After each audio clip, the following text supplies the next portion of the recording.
Welcome to Free Human, a podcast where we explore the intersection of creativity, self-actualization, and the Dharmic path. I'm Indigo, a Dharma coach, medicine woman, and multidisciplinary artist. I guide humans through the process of remembering their true self so they can live in alignment with their soul. You are art that breathes. Your life is art. It's your intimate relationship with self and the universe. Every feeling, thought, movement, experience, and creation is your art. Your soul is singing a song, and the notes are weaving through the universe. To sing your soul song is to be free. This podcast is the fire circle in my Dharma garden, a place where we share our soul stories and medicine, nurture our curiosity, and weave our prayers into the collective. Thank you for being here. I am very grateful. My guest today is Ari Nazem. He is one of the youngest voices in the emerging metamodern liminal web scene. Raised in the heart of Silicon Valley, he left Stanford and an early startup chapter behind to make spiritual and psychological development his full-time work. As a student of the philosopher Layman Pascal, an apprentice of Dr. John Churchill, and a metashamanic practitioner with extensive plant medicine experience, his work is electrifying a metamodern culture, weaving the planet's wisdom streams into a life of goodness, truth, and beauty for our children and the living world. I am so stoked to dive in with you about everything and anything today as we go and basically plant a seed and allow it to bloom today. Yeah, thank you. So happy to be here. And yeah, it's been a long time coming. So I'm glad that we get to do this. And we just went through a whole integral conference together and a whole planetary Dharma retreat together. So, and then there's all sorts of other things flying around. So yeah, there's a lot to dive into. Yeah, it was nice to drop in person for 2 weeks and then post that. To be able to drop in today feels like we can be a little bit more on the ground today. Yeah. With each other. Yeah. Okay, so the first thing I would like to do is to just have us take a moment and close our eyes and just tune into our solar plexus. And then from there, Do you want to share the impulse that kind of led to this exploration? Yeah, actually, yeah. So yesterday I dropped into the energy of the podcast, and it, like, from an imagery perspective, it was like I was in the brain, and there's like, I kind of think of like a yarn ball kind of going back and forth. It kind of looks like rubber bands too. And there was like a little light, and it was like moving between these rubber bands, like really, really fast. And I was like, what is this podcast supposed to be about? And it was like, it wouldn't come, right? And I had been kind of like mulling it over in the back of my mind for a couple weeks, and I was like, it'll come, and then the day before I'm like, it doesn't want to come. Why does it want to come, And so then in my imaginal, I brought that ball of light out of the mind, and I was holding it in my hands, and it was like a tiny little ball, like just like a little 1-inch bouncy ball. And then as soon as it got in my hands, it became the size of a bowling ball. And then it went directly into my solar plexus. And it was like, of course, right? Like, I am in my mind going, like, what is this supposed to be? Like, what is this, like trying to determine what other people would want from me, essentially, And then when it returned to my solar plexus, I was like, yes, I just have to move from myself like from my intuition, that I can trust myself, and that I can anchor deeper into myself in this conversation. And then the like ball started to radiate throughout the body. And so I felt like a relief. And then I actually sent you the message, because why I did that is because that impulse to go back into the mind and create a structure, like by sending it to you, I couldn't do it, right? Like I blocked my ego from it taking notes, right? By sharing it with you. And then right now, I feel like when you get into a podcast format like this, where we're interacting with each other in a shared curiosity, but we're also going, hey, like we're going to allow people to view that, and we're on a microphone. And what I have found is that it always invokes, parts, or an inner child part, something that I can feel, that there are like multiple parts present that are having an experience with that, right? That feel like sensation on my skin, that feel like it wants to come outside of my core,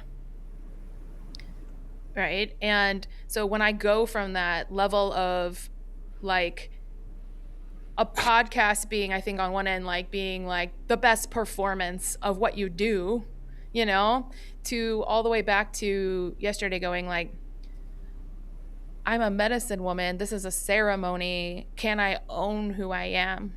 And there was like elation in that, with that realization yesterday, and then also grief. It was like the paradox of owning who I actually am in this format, and then also going, that's who I am. Oh, I can be who I am. And I'm like, oh my God, I can be who I am. I can be who I am. And I'm like, oh my God, I forgot. I'm magic. Like instead of I'm afraid, it was like, oh, it like it swings all the way to the other side, right? And so then this morning when I woke up, I go, the podcast is about identity. I was like, the theme emerged, but it emerged from my solar plexus. It didn't emerge from my mind. And identity is a large topic. And so I was like, not going to go back up in the mind and analyze what that's supposed to be. But so that is why right now, like, I think it would be amazing if we tuned into our solar plexus and, like, I think it's beautiful when you see people and they show up, even if they're nervous, right? Like, we're going to do it, right? And then to like really give yourself this space right now to be like, what is my core? Oh my gosh, can I really drop it? What if I like drop all of these like rules that are sort of like in the periphery here about how I'm supposed to be on a podcast? And then I'm like, oh, am I really going to do that? Am I really going to drop the rules, right? The rules are like, be clear, like sit up straight, look good, like whatever it is. Like, and then I think about like a ceremony, and we've been in medicine spaces, what it's like to be around a fire, what it's like to be in a maloka, and how relaxed people are, how open their hearts are. So why wouldn't we do that on a podcast, on a microphone, I'm like, what's the difference? I'm like, nothing.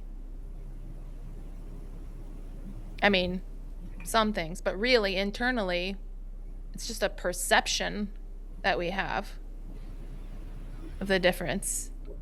And realistically, anyone who actually cares will have left by now. It's true. So. Yeah. Okay. Oh, go ahead.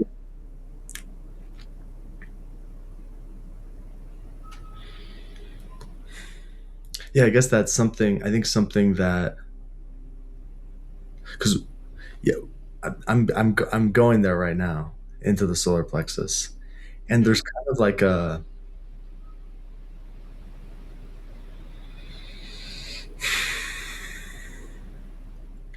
it's below the heart. Yeah, but it's the highest. It's the peak of individuality in a sense before openness into the heart, and then the more conceptual, abstract, universal things above it. You know, it's not just the body and the sensations. It's not just preference and pain and pleasure and taste, which I would associate kind of with the second chakra. It's more, it's like the sun or the fire of the unique self. And there's a heat in that. Yeah. I'm actually going to bring this over. Um, this is this is my skunk that I have on my altar,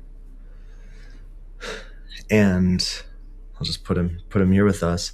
And the skunk for me is the protector being that I've installed at the third chakra, my third chakra,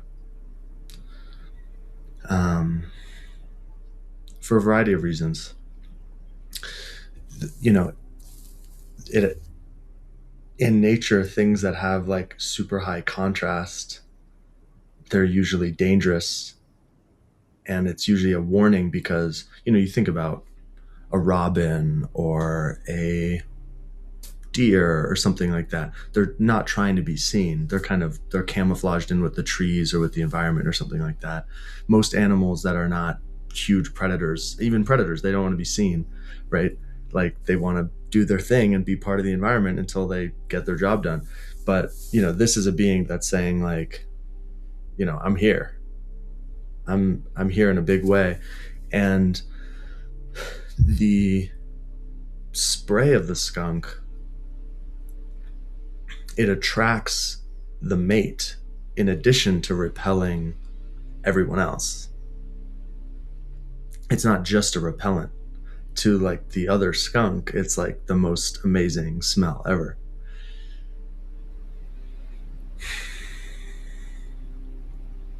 I had no idea about that. Hmm. So how do you relate to that as part of your identity? I think it helps me remember when I do remember, because I don't always remember.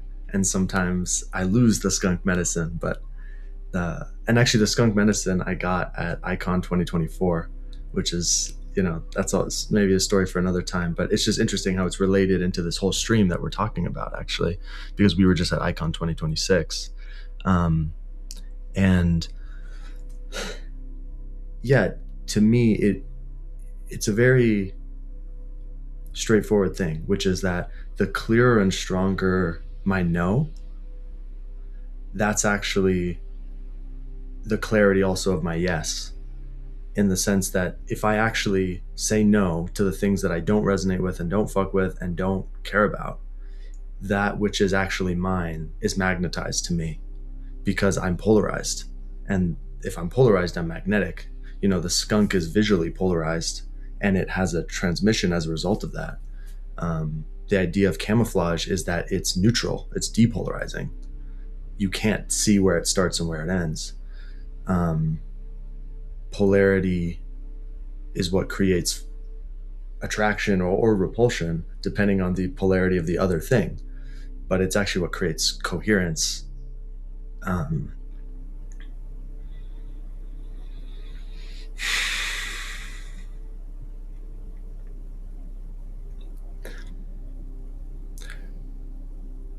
which there's a point I'm trying to stay in the center because the mind obviously is very excited about this.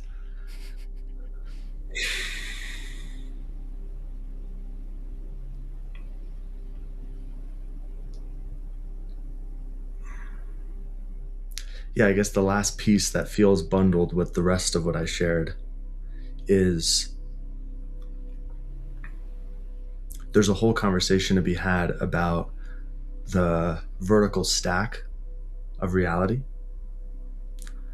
This, in many ways, this is something I'm a like acolyte of. It and it can be called 100 different things. You could call it vertical development. You could call it cosmic evolution. You could call it um, spiral dynamics. You could call it integral theory. You could call it a bunch of different things. But the recognition that the universe is built of reality is built of wholes that transcend and include other wholes, and that creates a sort of vertical holarchy or nested hierarchy, not a hierarchy that transcends and excludes, but rather a hierarchy that transcends and includes, like how atoms are part of molecules, are part of cells, are part of tissues, are part of organs, are part of organisms, are part of societies, are part of etc. It actually is including everything that came before it. That's one of the features that reality seems to have, is that structure. And given that, and it also mirrors our physical structure and also the structure of our energetic system. And so there's something to be said around what you could maybe say first tier polarity versus second tier polarity, meaning first tier polarity is kind of before the heart is fully opened.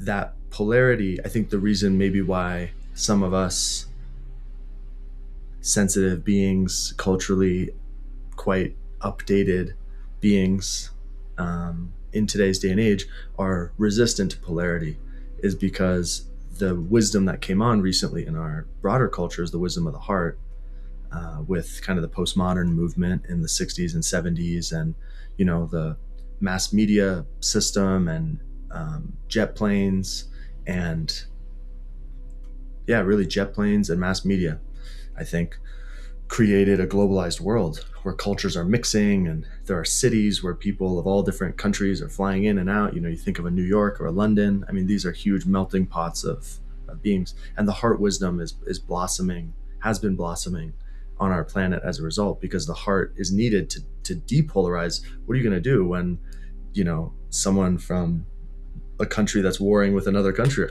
are meeting at a cafe in New York? And so there's a certain level of openness, plurality, neutrality that's needed to hold the complexity of the world that we're in. And it's a beautiful medicine to the quite acidic polarities of the human past, and to actually be fully myself, I need to be polarized. But that polarization can come from wholeness, or it can come from separation. It can be polarization against the whole as me, right? Which is kind of the first tier polarity, right? Before the heart is open. Then the heart opens and then there's no polarity.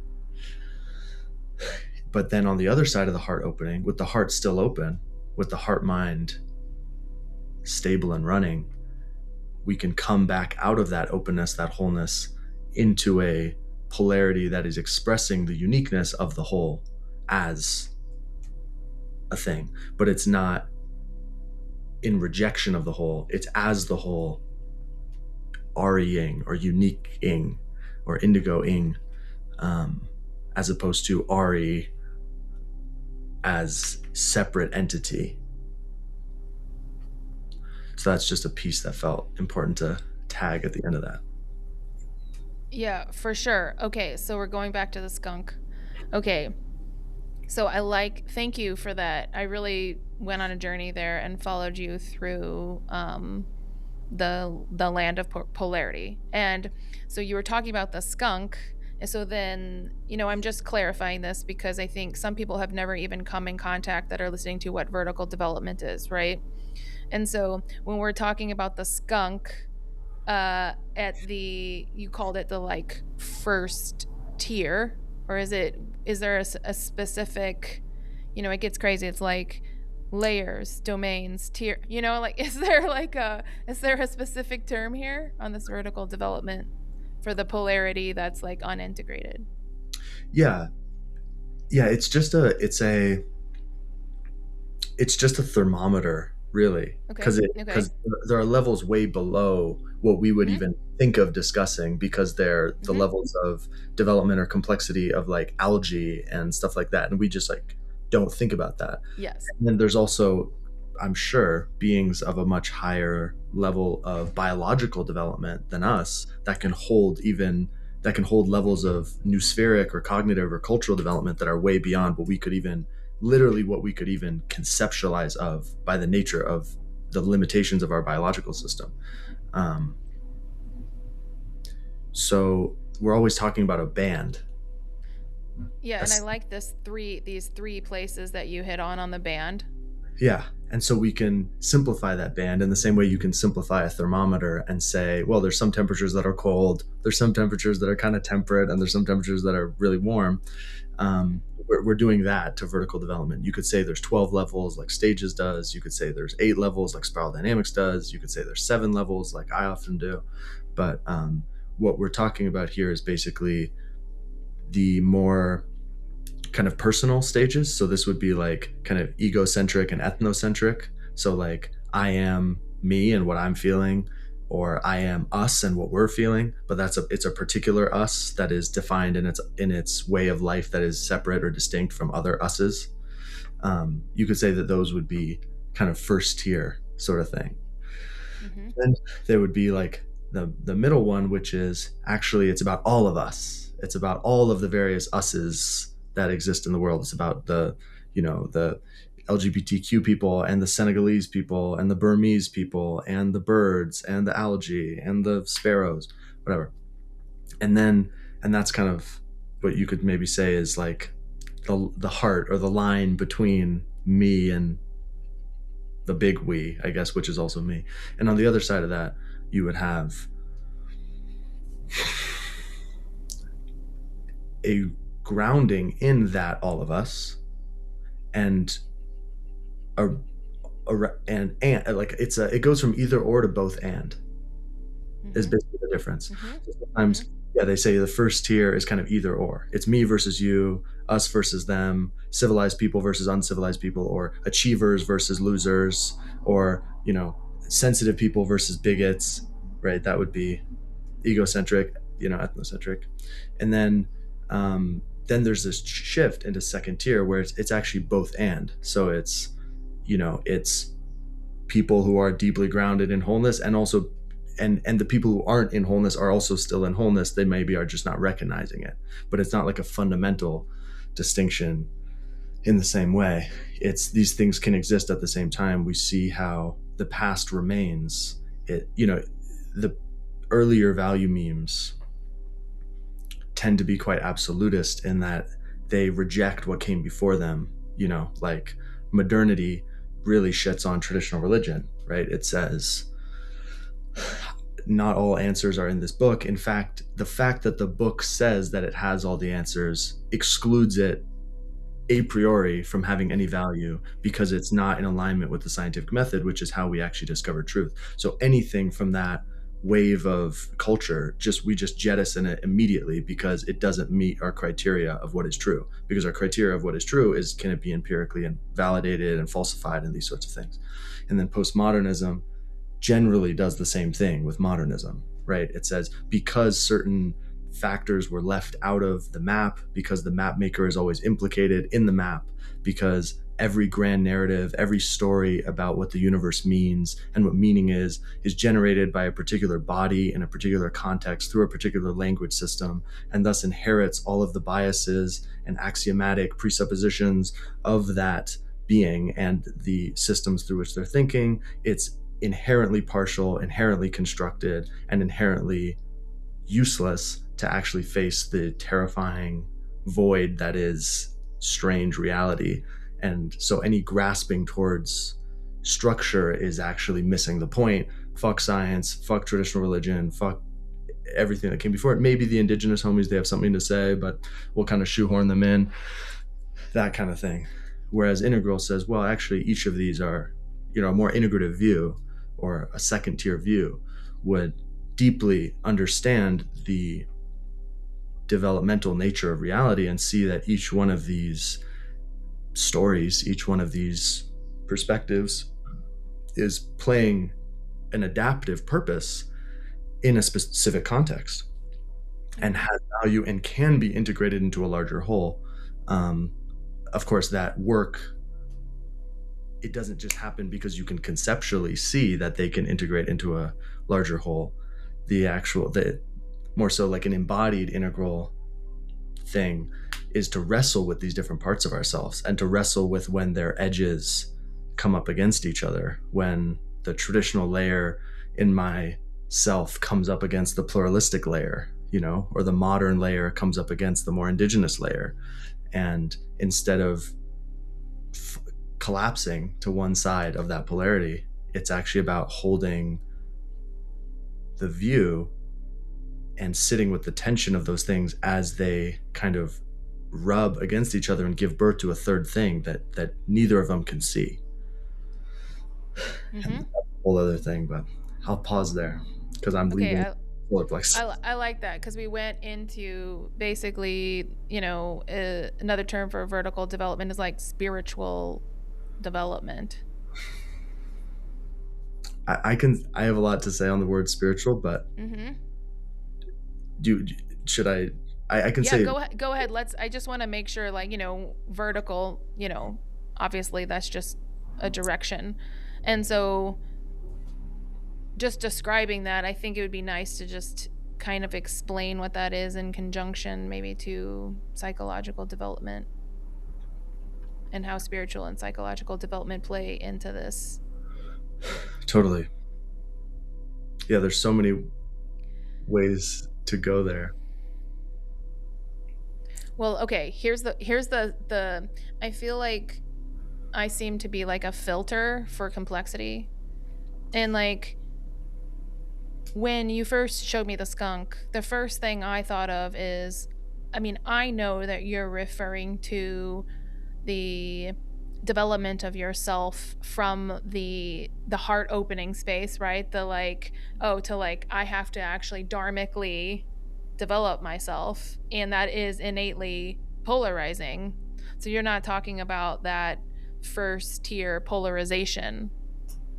And so when I was thinking about us talking about our solar plexus today, I was thinking about the complexity of identity that we have to hold at that tier and how it forms in our psyche. For example, like, how do we on a daily basis relate to identity? And this process, like, I feel like this process started with me like when I was in my 20s. I first started like, I don't even want to be myself. Can I be somebody else? And I love the movie Being John Malkovich. I was like, could I just be in somebody else? Right? And then you go down this journey, like when you're like, you feel like, oh my God, I have so many problems or like so many issues to resolve inside of myself, and the world's happening to me and I don't even, you know what I mean? You're like dealing with it.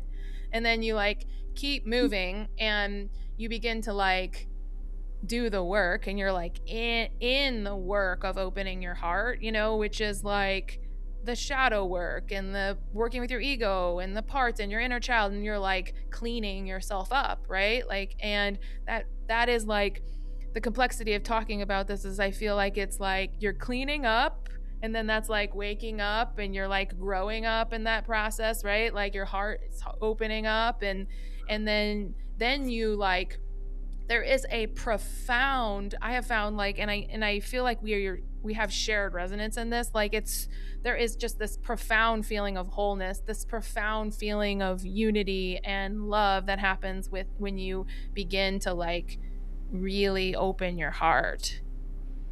And this feeling inside yourself, like the opening of the heart correlates directly with how many parts you've integrated, for example, within yourself.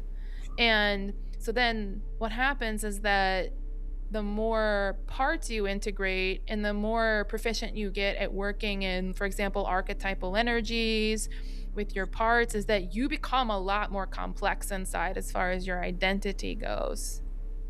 And I feel the skunk, like all the time. Like, I could relate what you're saying of like, okay, as we integrate further on this path, you feel this sense of the individual development serving the whole.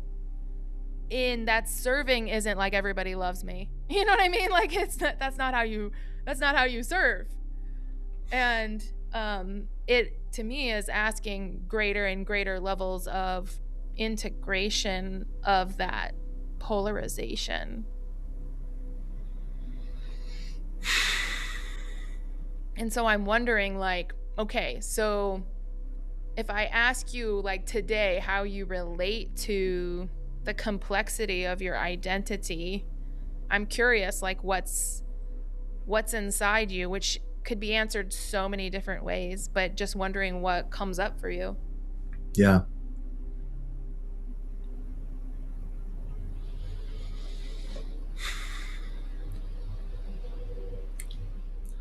Yeah, I might just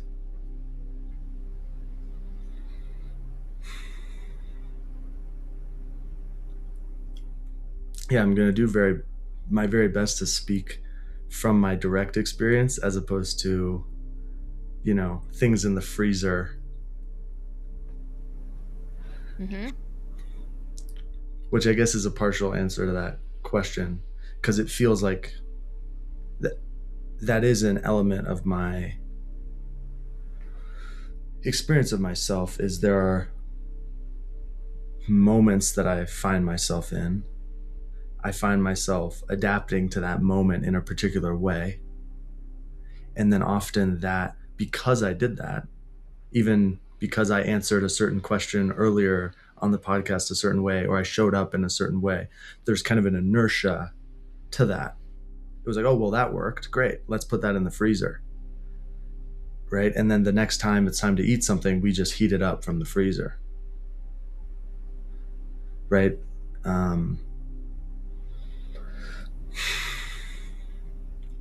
Which works because some parts of reality are like that. Like the ground, the physical ground tends to be stable, and you usually don't fall through it when you put your foot down. So that script of like, if I put my foot down, the ground will hold me. Like, you can keep that one in the freezer since you were however many seconds old, right? It's just something that seems to be relevant most of the time, if not all of the time. And then there's a whole kind of stack, in a sense, right? I'm going to try and stay with my experience.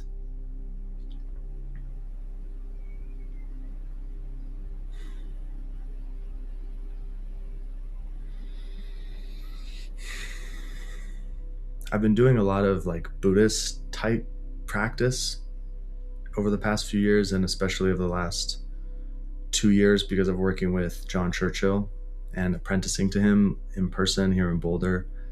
And as a result, that process has changed where I look for myself. It's not that I don't have a lot of thoughts. Sometimes I don't. But it's not that I don't have a lot of thoughts. It's not that I don't feel intense sensations come up in my body that have strong preferences towards things that people are saying or not. It's just that I don't tend to label those things as, oh, that's me. For sure, that's me. It's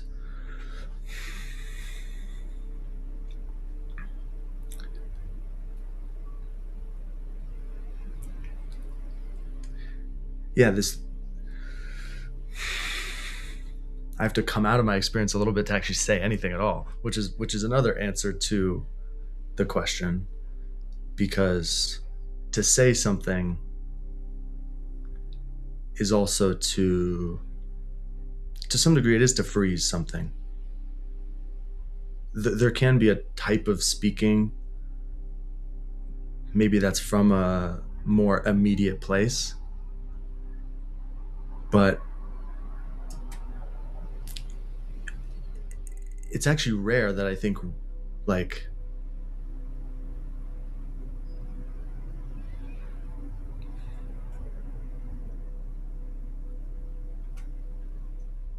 I could do this very conceptually, but I'm trying not to. I'm trying to actually speak to what's happening, but maybe because of where just I'm at in my practice, I can't hold the view so stably that I am the view and I'm just watching like Ari. It's kind of like a toggling between, like, oh, I am awareness and I'm aware of indigo and the room that I'm in and my body and the wind rushing in the trees outside, and that's pretty nice. I like kind of hanging out there. And then also indigo asked me a question, and so let me find the things that I can shuttle out. And the yeah, there seem to be parts. I'll switch a little more conceptual for the sake of those listening, because we're not just abiding in deep presence together on Zoom. We're actually doing a podcast as well, and so I'll switch in that mode for a second. Which is there's seem to be a lot of parts in my experience. There seems to be this kind of, Ken calls it the centaur. Like Ken Wilber calls it the centaur. It's like you're a man attached to like a horse's body, and that's kind of his way of explaining this experience, which I find quite funny. I often think of it as like a ghost in a machine, or like a spirit in an animal, or like a hand in a glove.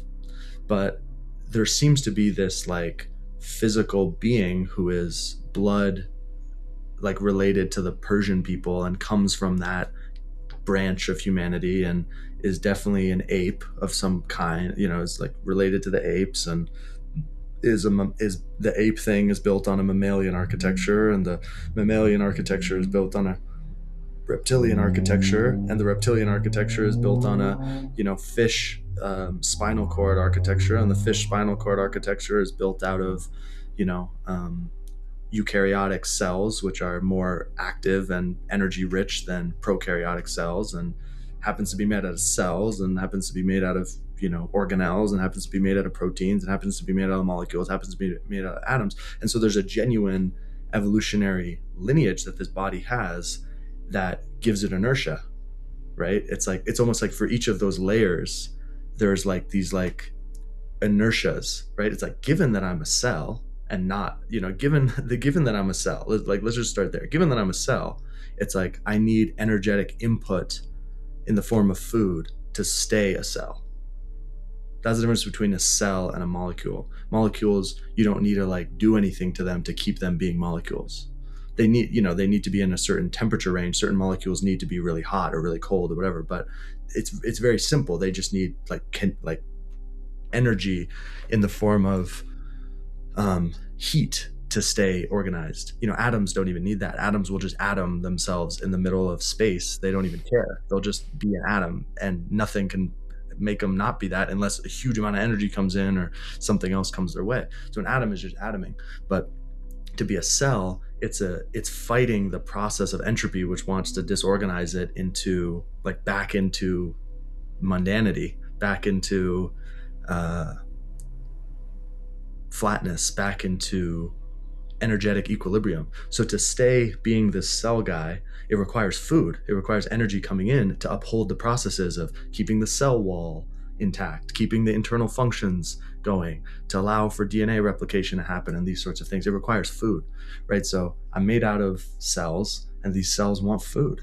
Okay, great. That's a self. There's a cell, there's a self that wants to eat, and that's a self I share with every other living thing in the whole universe, as far as I'm concerned, certainly with all living beings on planet Earth. And you can go up the stack, and each of those subselves have their own mind. You could almost say they have their own body and they have their own mind, right?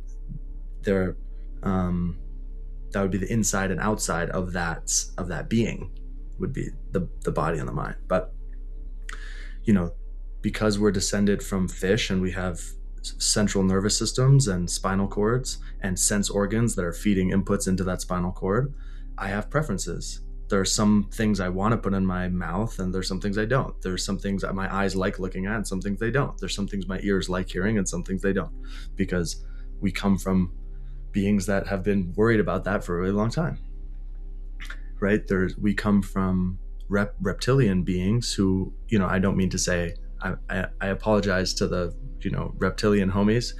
Personally, I'm open to that existing in the subtle. I'm not a believer that there are like humanoid reptilians living in the earth personally, but when I say reptilian, I literally mean like lizards and things like that. We come from fish that became amphibians and then we're on land. That's my understanding of what happened. And being on land means it's pretty different than being in the ocean, and it gives you all sorts of necessities to be tracking things in two-dimensional space and know how to get from point A to point B and maneuver around things, and to understand where you are in a status hierarchy of other lizards so you can get what you want, right?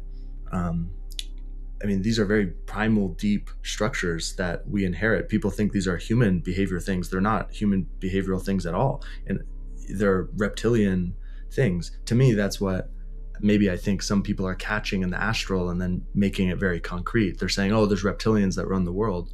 Sure, there certainly reptilian consciousness runs the world, in that most people are operating from a place of status jockeying and fear and resource hoarding. That's what reptiles do. And we have that brain in us. You can cut open a human brain and look at it. You can look at a picture on Google. It's huge. The whole bottom part of your brain is the same thing that all the reptiles have. The amygdala, right? The reptilian brain and part of the brainstem. This is a structure that we've had for, 310 million years. Like, that's a self, right? It has a body. It has its own thoughts. It does its own thing. There's a mammalian self, right? That was born out of a mother and has a limbic system, and it can feel the emotions of other beings and cares about the relationship it has with other beings and the intimacy it feels with other beings. And those feelings are deeply attached to survival and towards value and worth and these very deep things. That's 200 million years old. We've been born out of our mother drinking milk for 200 million years. This body, right, has been doing that.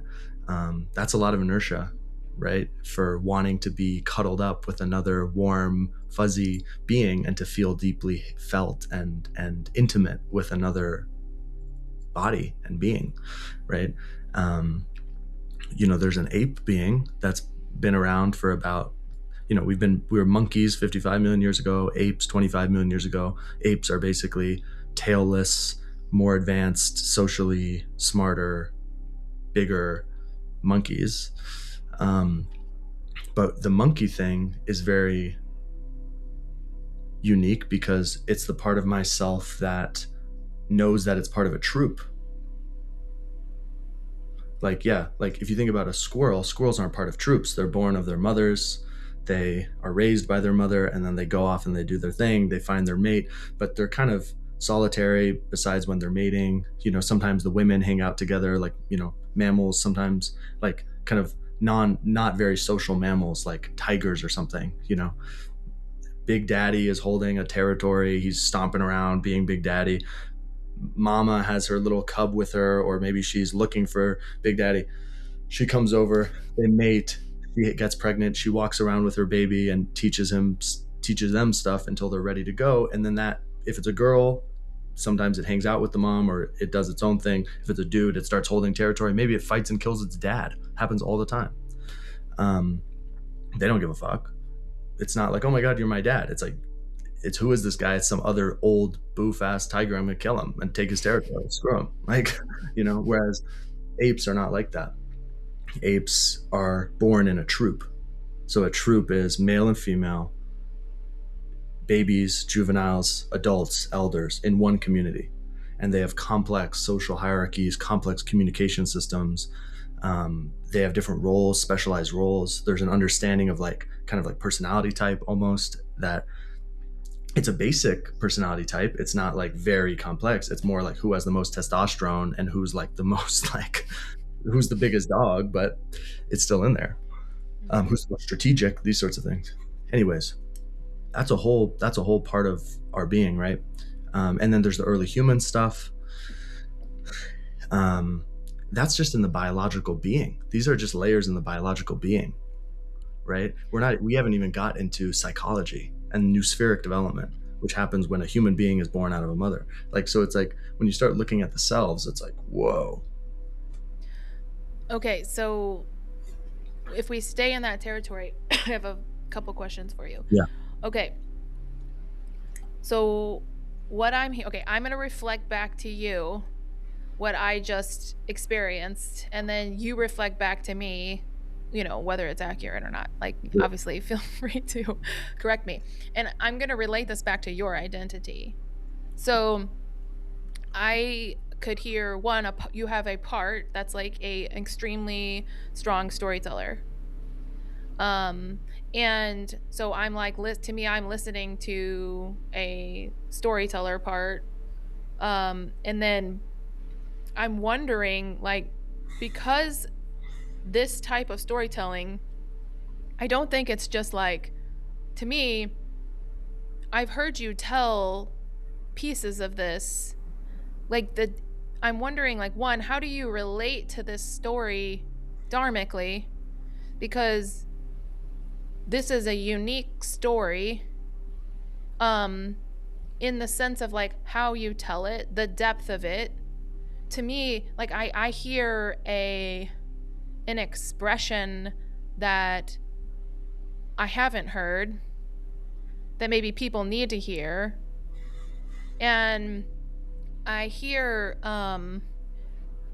do I hear, I'm like, the question I ask myself is,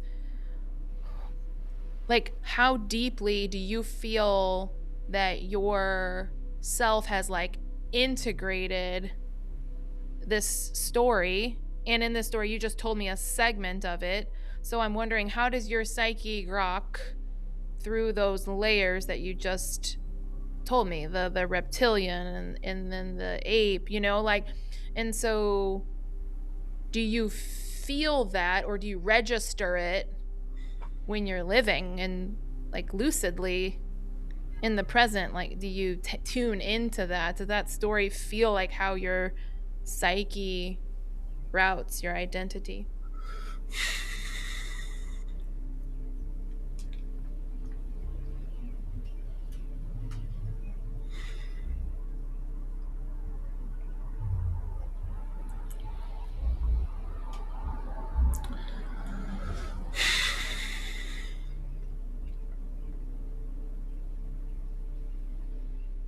Yeah. This story is so close to the core of my being in a sense that there's so much that comes up when you ask a question like that. But maybe to try and go for the heart of it, you know um these days, like right now, I'm not like seeing like, oh, the apes talk, like I'm not like tracking like who's who in that way. It's kind of, there's kind of, i'm trying to I'm actively practicing trying to be in wholeness and relate to what's emerging from that place, and trusting that the parts of me will come up as needed to Mm-hmm. do what they need to do. Like at the end of that last thing, I was noticing like, oh, I'm kind of in like my like throat, like I'm speaking a lot and I'm not really checking in with other parts of myself because there's just so much that wants to be said. So to that degree, I was aware that, okay, yes, this is coming through my throat, energy center, maybe something like that. Um, but so maybe when they're getting a little bit out of balance, it becomes clear like, oh, I'm going too deep into a particular part, or like I'm losing the view, I'm losing wholeness, I'm kind of collapsing into a particular thing that has its own agenda that is now maybe combating the agenda of the whole, or is it's going renegade from wholeness. um, but there was a time in my life where I was actively, most of my attention was being directed almost like a laser, like a interior laser into different parts of my psyche, and putting myself in different situations and entering ecstatic states, doing a lot of classic kind of shamanic practice, and we can go into the details of that if you're interested. But I discovered those parts or those layers or those selves through looking for them and creating a variety of different systems to label what I saw.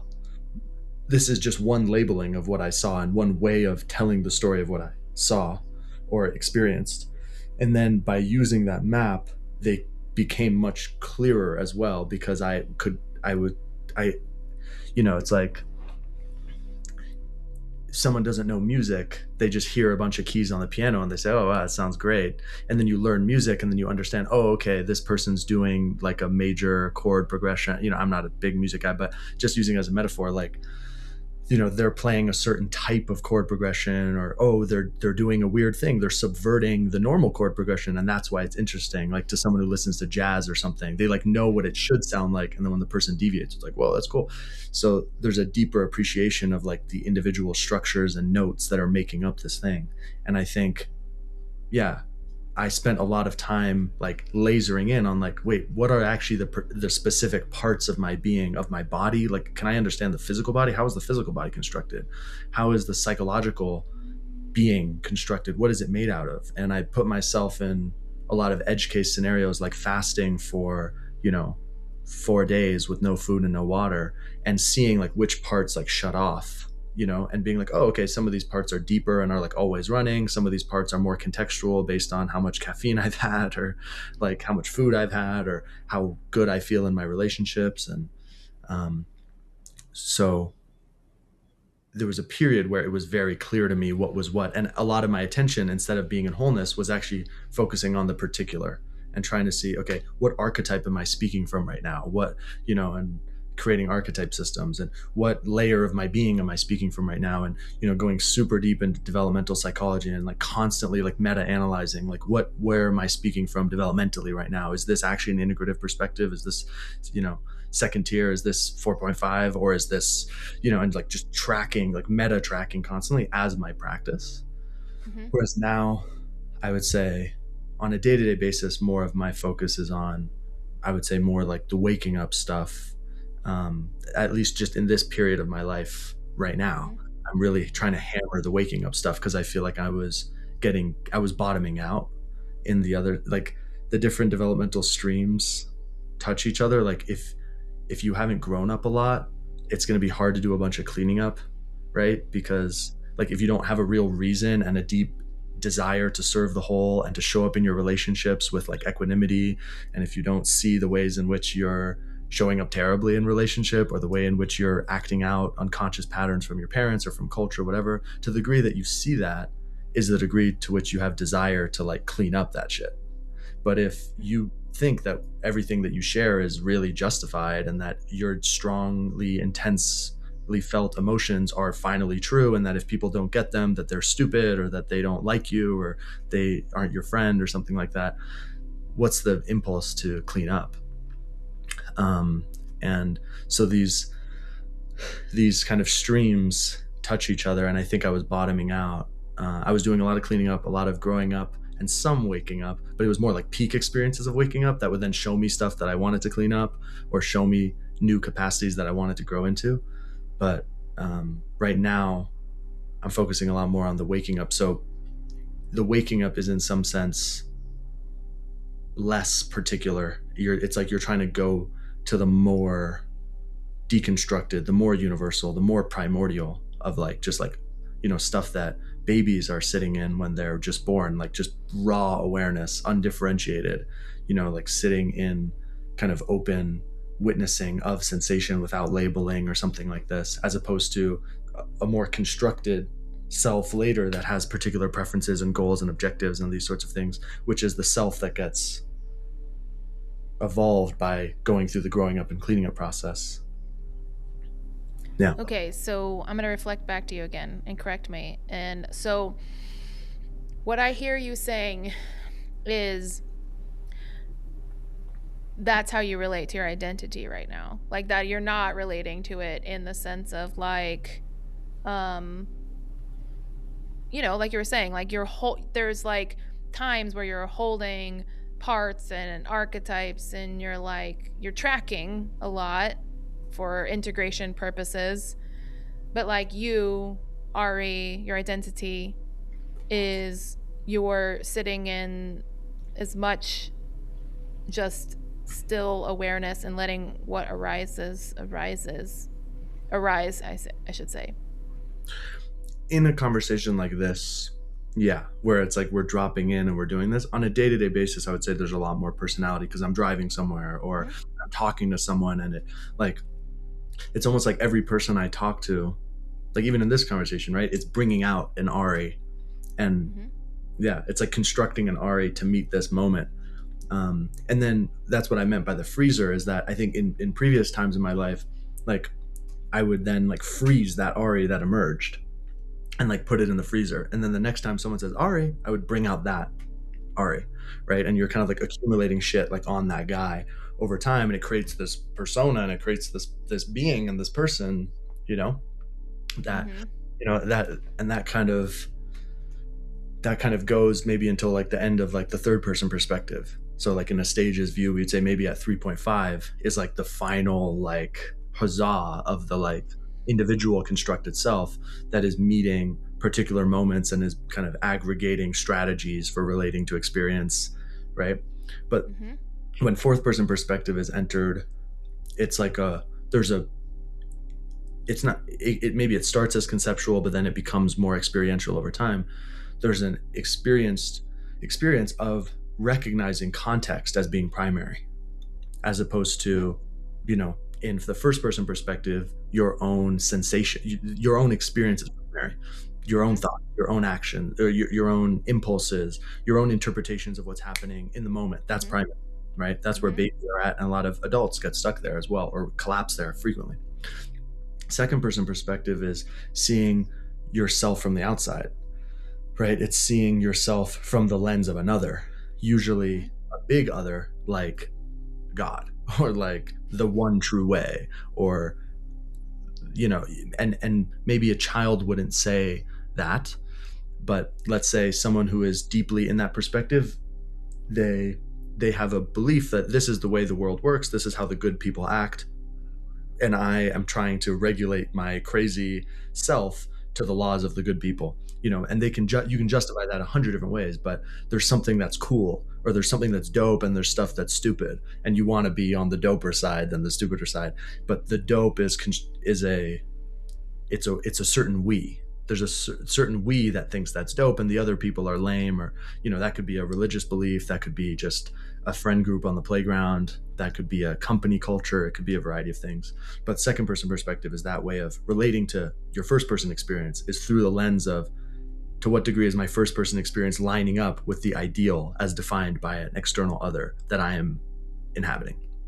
Third person perspective is seeing all of that kind of objectively, or perceived objectively, which is, it becomes a lot more numerical, it becomes a lot more empirical, like, okay, but what are you actually doing, and is that leading to the result that you want, and how many times did you do that, or how many, like there becomes a objectification of the dynamic, and often the culture that's associated with the third person perspective is achievement culture, modern culture, industrial culture, the culture that emerged around the 15, 16, 1700s, the culture of numbers, the culture that gave rise to the current financial systems and the capitalist system, and a lot of other great things too, but that is a self that sees itself as having an immense amount of kind of discriminatory power, right? It sees itself as objective.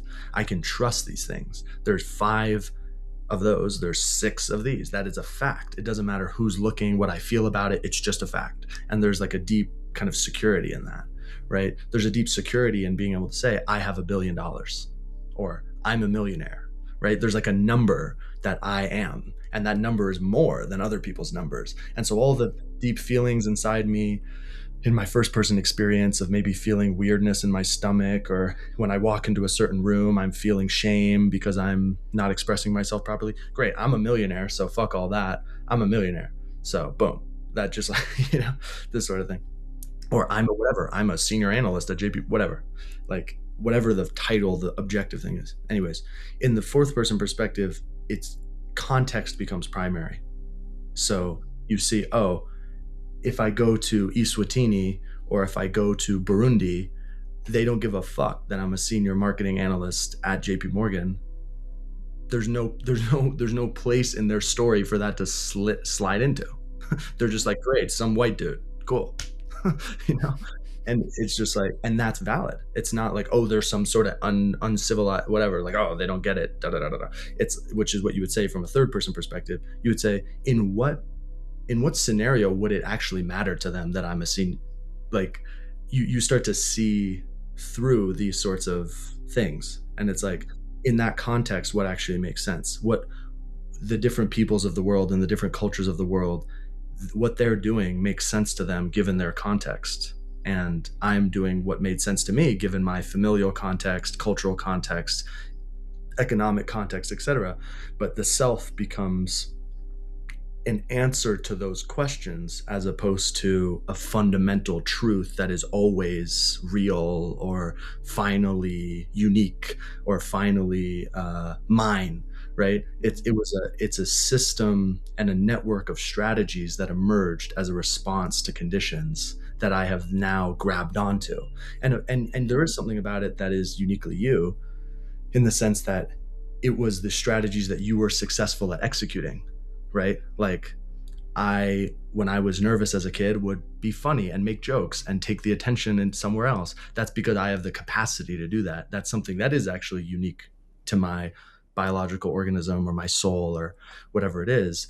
There's a capacity there that other kids maybe have less of, that I could rely on and become and do something with, right? Some other kids might use something else.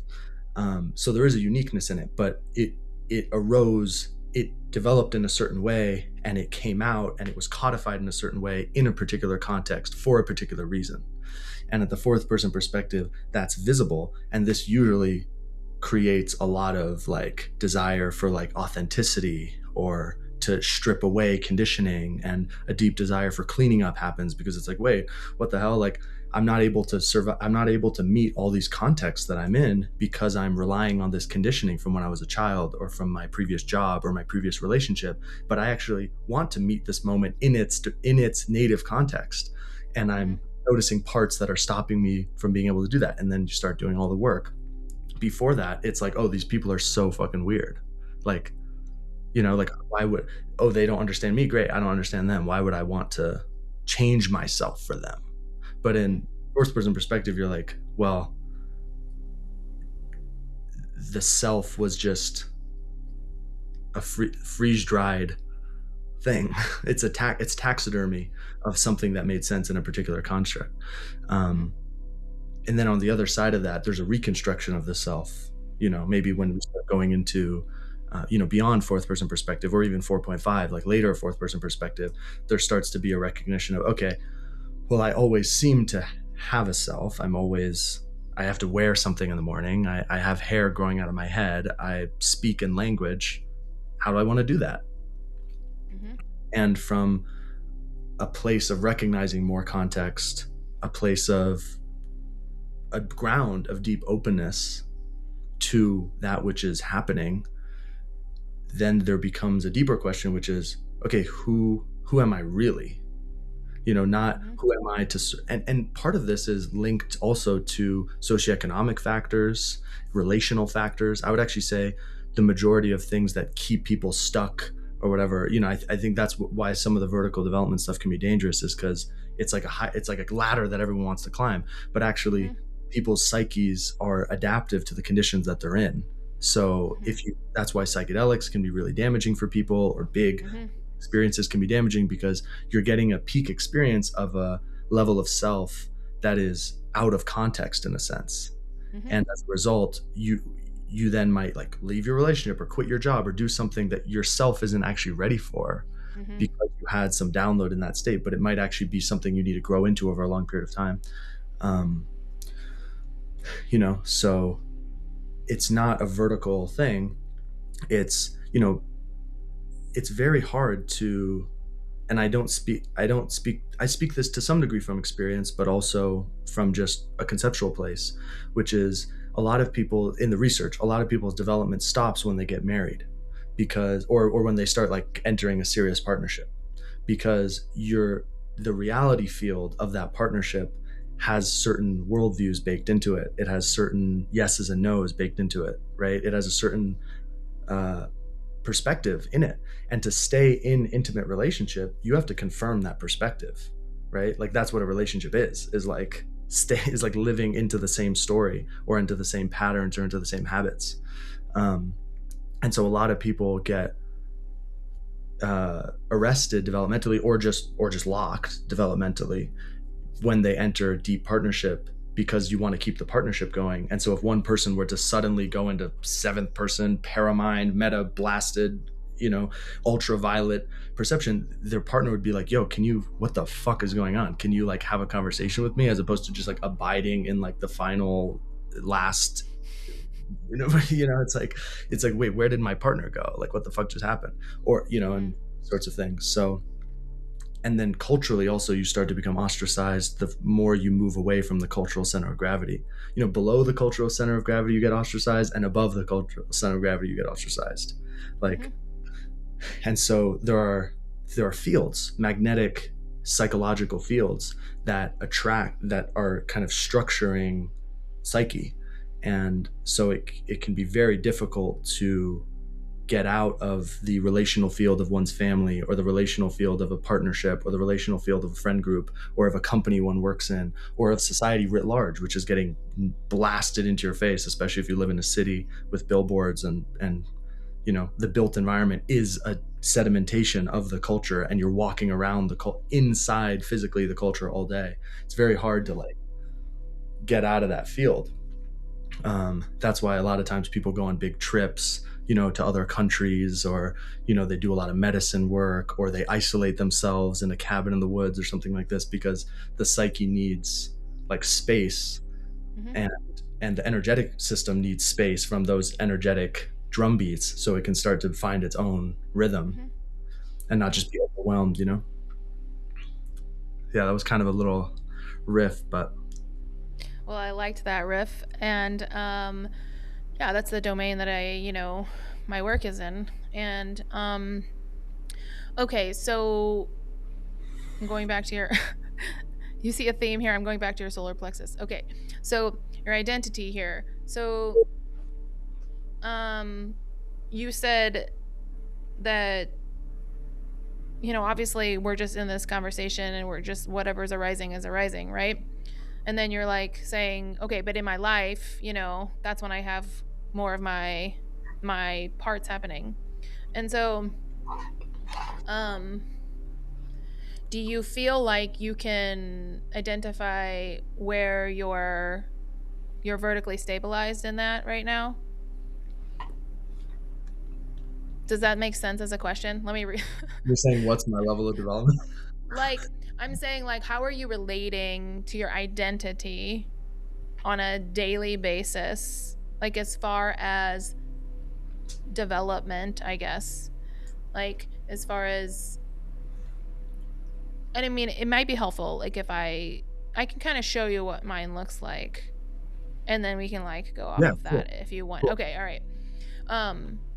Well, okay, so one of the reasons I am wanting to talk to you about identity is, as you can see, we swim in a large amount of complexity, because everything like you're speaking into is like territory that I've traversed and lived through, right? Like, and so and it includes everything, right? Like, we can go down through all of those layers. It's like being able to see all that and then being able to effectively move through it, because it's like, that to me is artistically interesting, because we can construct our psyches many different ways. I mean, that's why I'm like, what's in here? Because, like, every time I dig in, people, like, and I think a lot of people want to know what's the way to do this. And it's like, well, there is, you know what I mean? Like, you're going to construct it in a way, and you can refine that construction. And to me, I find that the more that I refine that construction, the more I become like the function I'm here to be, right?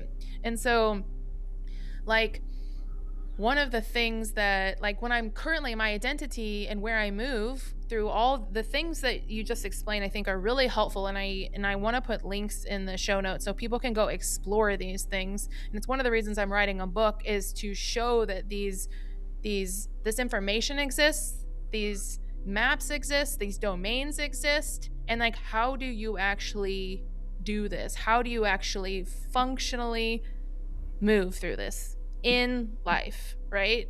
Effectively. And so right now, one of the things that I'm experiencing, and what it can be really hard to talk about identity, is that it's like you were saying, it's shifting. There's like it's so much complexity happening, and once I feel like I have like a stable living cosmogram of self or something happening inside of me, where I'm lucid enough, where when I'm moving, I have enough of meta awareness, but then on like multiple layers happening, that it, like, I feel like I'm effective at it. I don't know how to describe that. But also, right now I'm writing a book, and it's very like meta. I mean, I'm not like in Wilbur's map. I'm like, there's a map over there. There's there's a domain over there, right? And so I'm like looking really broadly, and that affects my identity. That affects my psyche, because I'm spending a lot of time in a really like far out, a pull back perspective. And like, you also can spend a lot of time in a pull back perspective and then explaining it, right? You like, I think that's your storytelling part, or whatever you want to call it, is like so strong at showing like meta awareness. And I don't know if, like, I don't even know if exactly that's the term. You're probably like, indigo, it's not meta awareness. You can tell me what term it is. And like, by that I mean like the most complex, pulled back like view of like reality or something like that. Whatever place that you sit at is like, not that many people are like speaking from that perspective, I find. And that's holding like an incredible amount of complexity, and that's really, really complex. So like right now, what I'm experiencing is something like where, because I've met so many parts, and because I've the depth I'm in, and like the main archetypes I'm here to embody in this lifetime, and the fact that I'm a guide, because when I'm guiding, I'm like, no, I mean, I'm pulled back, like myself goes back, right? And I spend a lot of time in that.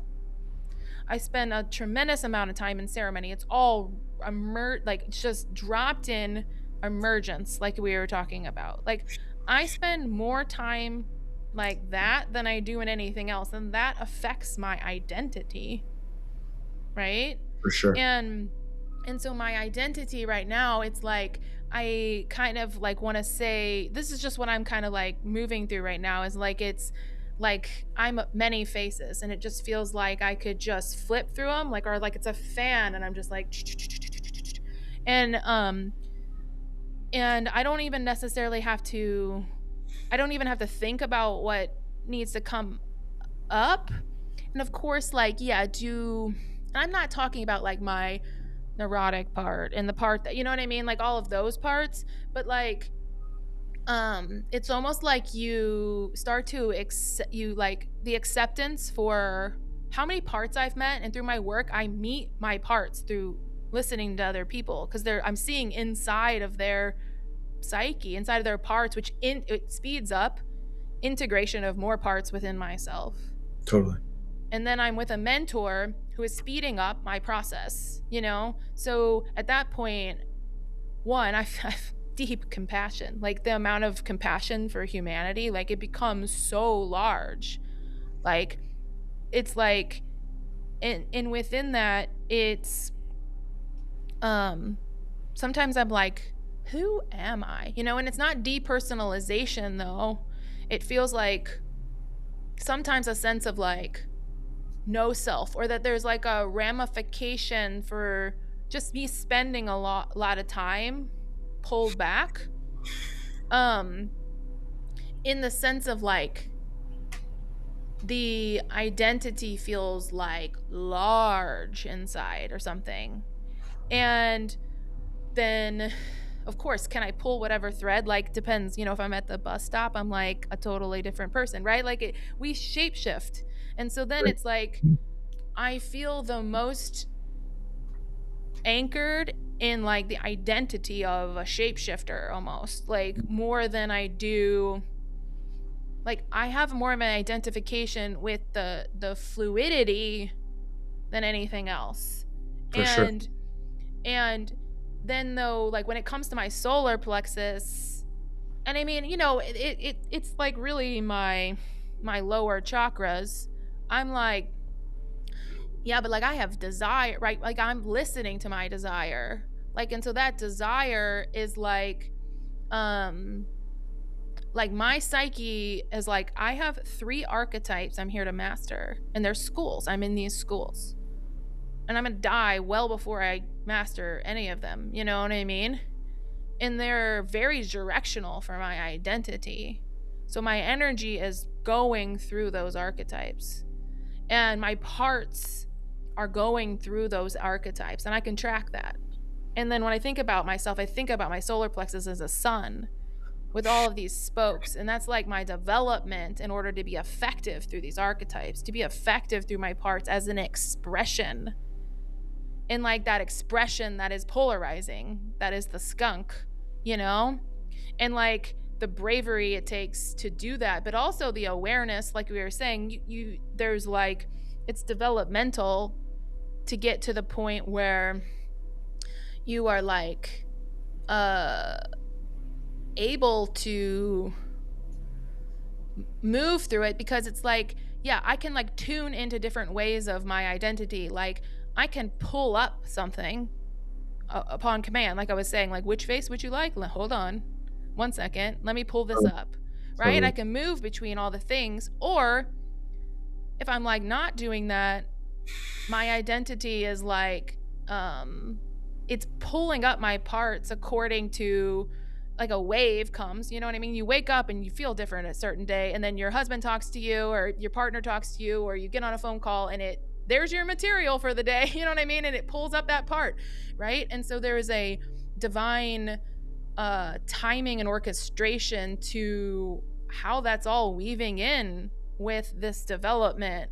And so the identity is getting developed through the every day, all the time, right? And so it feels like it's happening at all times, and I can kind of feel and see the development of my self through that. And then I get to see how it interacts with the world, like that meeting between that and like the world to me is like I just personally feel like it's in my, like my bravery or courage has to be in there. The meeting of my identity in the world feels like it sits there for me for whatever reason, I mean, sometimes it doesn't sit there, you know what I mean? Like, but right now, like when I think about that, like it's sort of like where my vows live. Like I'm like where my vows live in a certain way, like in the sense of like the amount of like deciding and courage it takes to be like, I'm gonna develop myself artistically to be the skunk, and so relating to my identity feels like I'm relating to complexity with you. Like I feel like kindred spirits being on the call with you when I think about just having a conversation about complexity, and you can see clearly we have gone in, like we have spoken complexity. This is not like a simple conversation. This is a complex conversation. And you were like, when you map territories, it's very complex. It's so deep. The depth of your storytelling is like you just take somebody somewhere else, and it's like so deep in that. And so just sharing a space with you of going like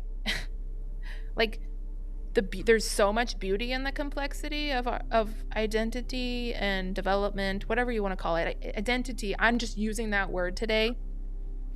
It's very broad, but like and also there's like there's every emotion, but there's also grief in the complexity too, like in being accessible to it.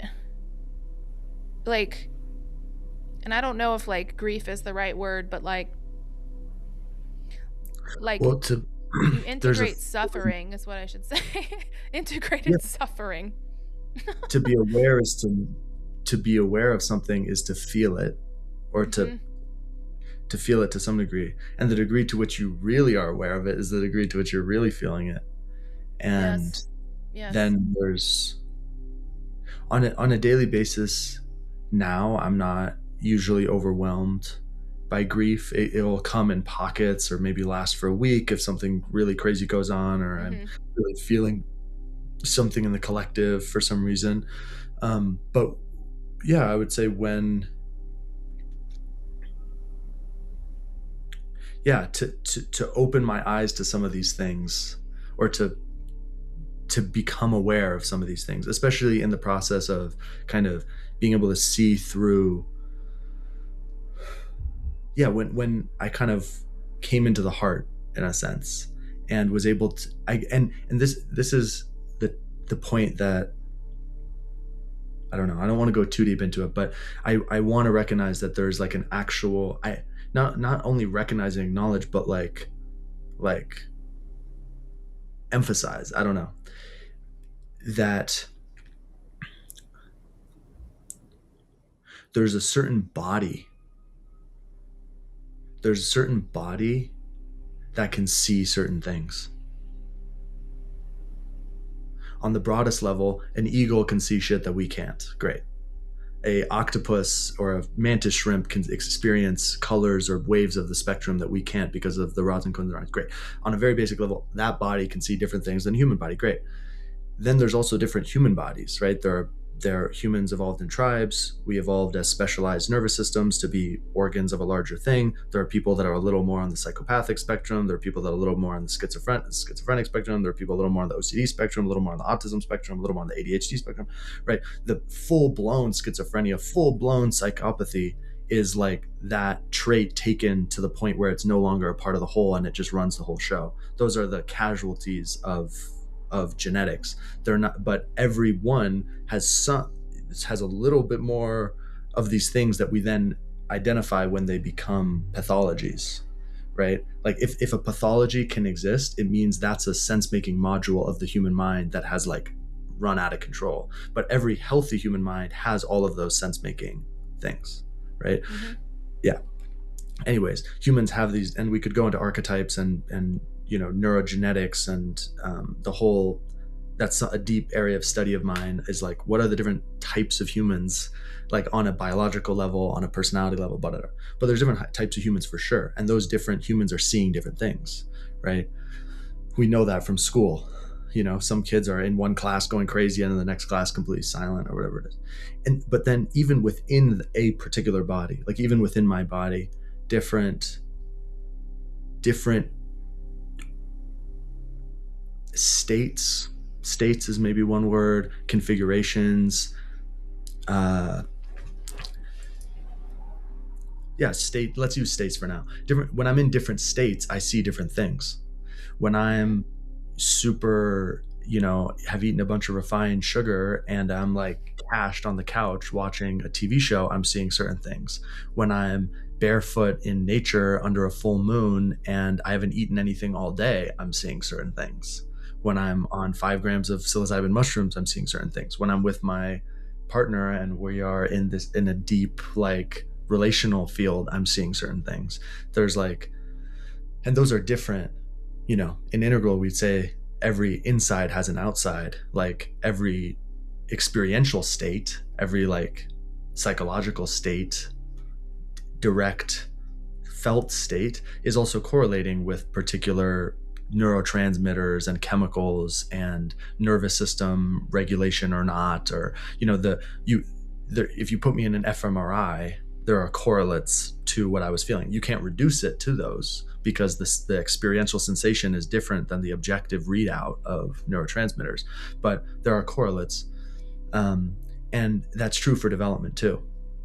And this is something that in our field, there are people that are slowly inching towards getting the funding and stuff to actually do this research, because initially we needed to create all the models and get validation of the models and to even say, okay, there's something worth testing. But I know like Layman Pascal has been trying to convince Brendan Graham Dempsey to use some of the Institute of Applied Metatheories money to do biological correlates of development research. And any like serious deep and kind of shamanically oriented, energetically oriented elder in the space, if you sit down with them and you ask them, okay, what does the energy system of someone in a certain developmental stage look like, or whatever, they can tell you, right? Like I would have conversations with Alexander Love or with John Churchill about this, where they would say, like, you can kind of see, because the energy body is wired in a certain way as a result of that. The physical body, like when Alexander Love's doing acupuncture, I don't want to speak for him, but we had a conversation one time about, he was saying, like, yeah, there are energetic correlates and the way that energy is being routed through the body and where it's getting fixated or stuck, or the way in which even the blood or the fascia is moving in the body is different depending on where someone is orienting from, right? Because in a sense, we see that in our work. Like it routes, it's like a map, and then the routing evolves. For sure. It changes. Mm-hmm. So yeah, I think like grief is a particular state as well. And the nervous system needs a certain amount of openness to allow that to like come through, right? Like it's not something that like everyone is just like equally primed, ready to like grieve.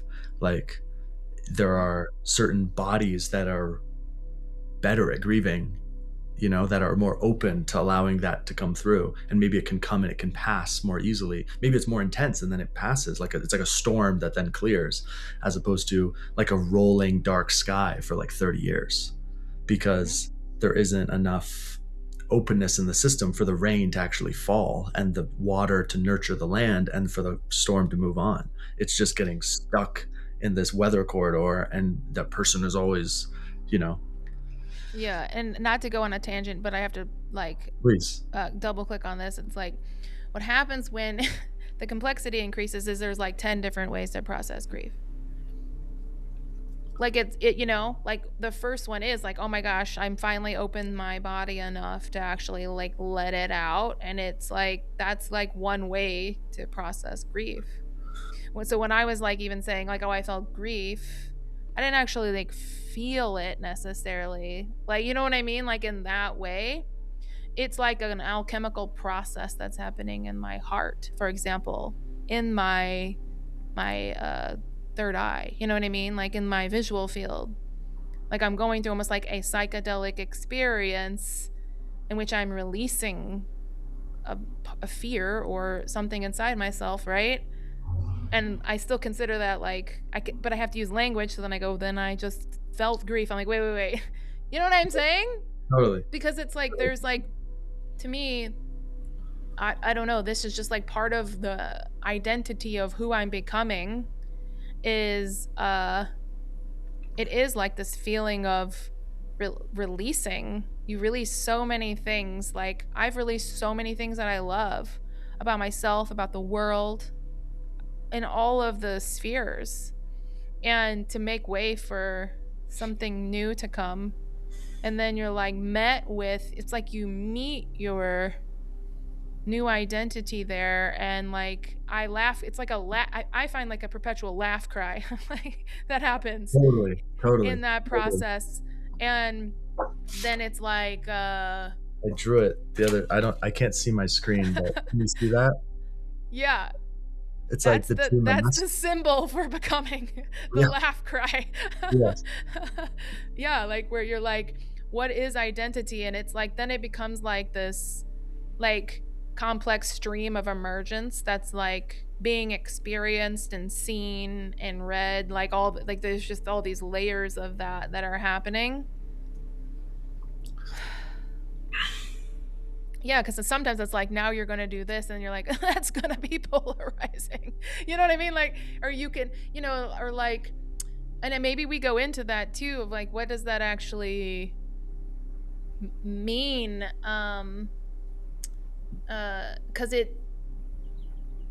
it's really broad, because it's like an umbrella for your uniqueness, like in like being an alchemical or a this is. mulching agent. I'm gonna put my hair down, signify a return.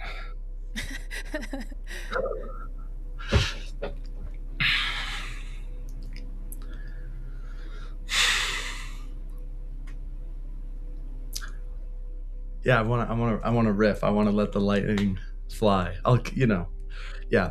I'm if yeah, I don't want to skip steps, in the sense that, like, I think I'm noticing in this conversation I go through like waves of like, so like just like totally in the view, not like final level view, I don't know, whatever view I have access to, which is just like, like clear presence, just like really pure listening, and not a lot of thoughts or activity or stuff happening, just being really present with you. And then there's moments where I'm like very much Ari, and like saying stuff that like I feel, it's like it's not fully, they haven't married yet, like the unique and the universal. I'm in the process of toggling between them. And yeah, if I also want to go to my edge in terms of even the unfolding of my uniqueness, I have to get really slow. So I'm not just bringing out something from the freezer, like saying a spiel that I've said many times before, but actually like meeting this moment and like seeing what parts of that make sense for what we're cooking together, but then also waiting for maybe a new thing to come through. And so it's an interesting dance. There's like total, like, kind of like content free awareness. Then there's like total like content heavy stuff. And then there's like the middle, which is like kind of the edge I'm pushing, which is like, can I stay in the view and speak? Like, which I'm not great at. So I'm just naming that this conversation has been a dance between those for me, of playing. And I notice sometimes I'll snap into one or the other, and I'm just like, well, that's interesting. Okay, I love that you're bringing this up.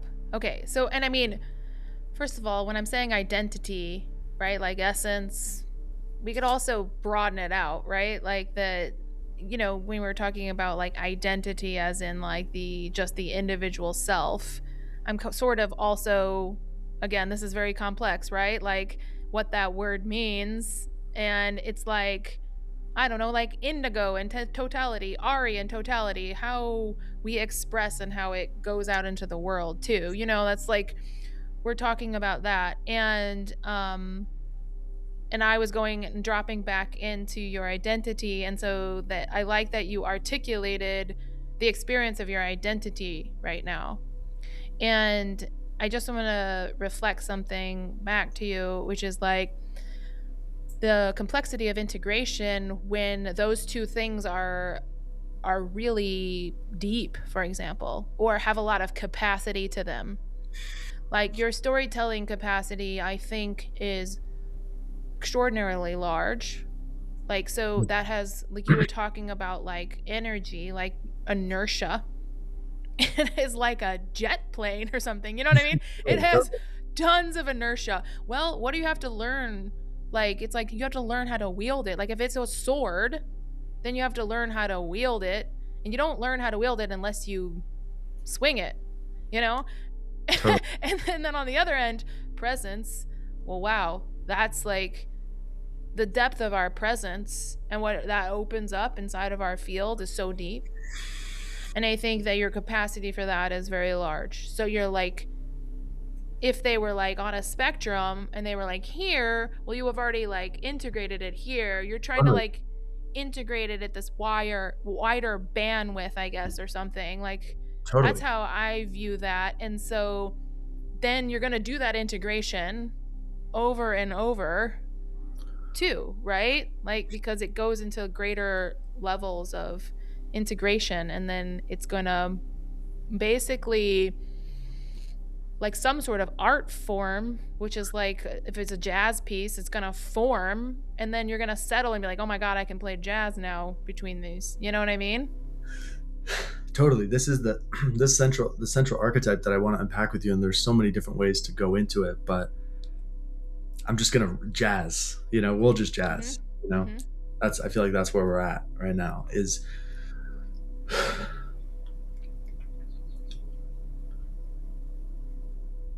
yeah. I think one of the functions of this guy is to help breathe life into a new culture. And yeah, like a lot of my elders in the integral space, in the metamodern space, have laid out the philosophy, like that culture will be born from. They've actually done the doctrinal disputes with postmodernism and with the other value memes and with the other thinkers throughout time.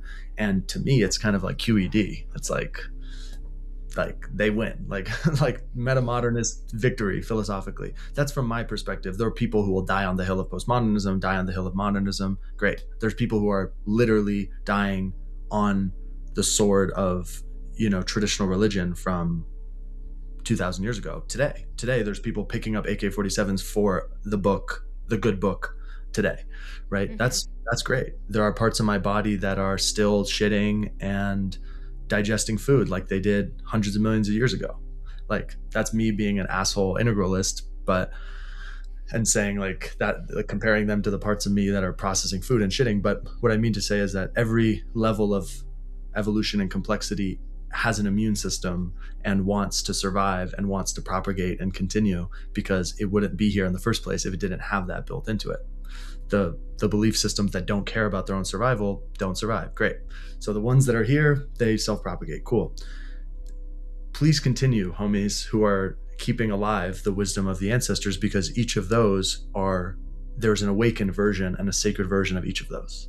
So someone needs to keep beating the torch for indigenous religions, polytheistic religion, monotheistic religion, modernist, scientific religion, postmodern religion. Great. These are all perspectives that should be alive and nurtured. And I'm unsatisfied by these, and I wish to go beyond them. And that is the project philosophically that my elders have been engaged in. It's satisfying to me on a deep philosophical, metaphysical level. I'm satisfied by what they have come up with.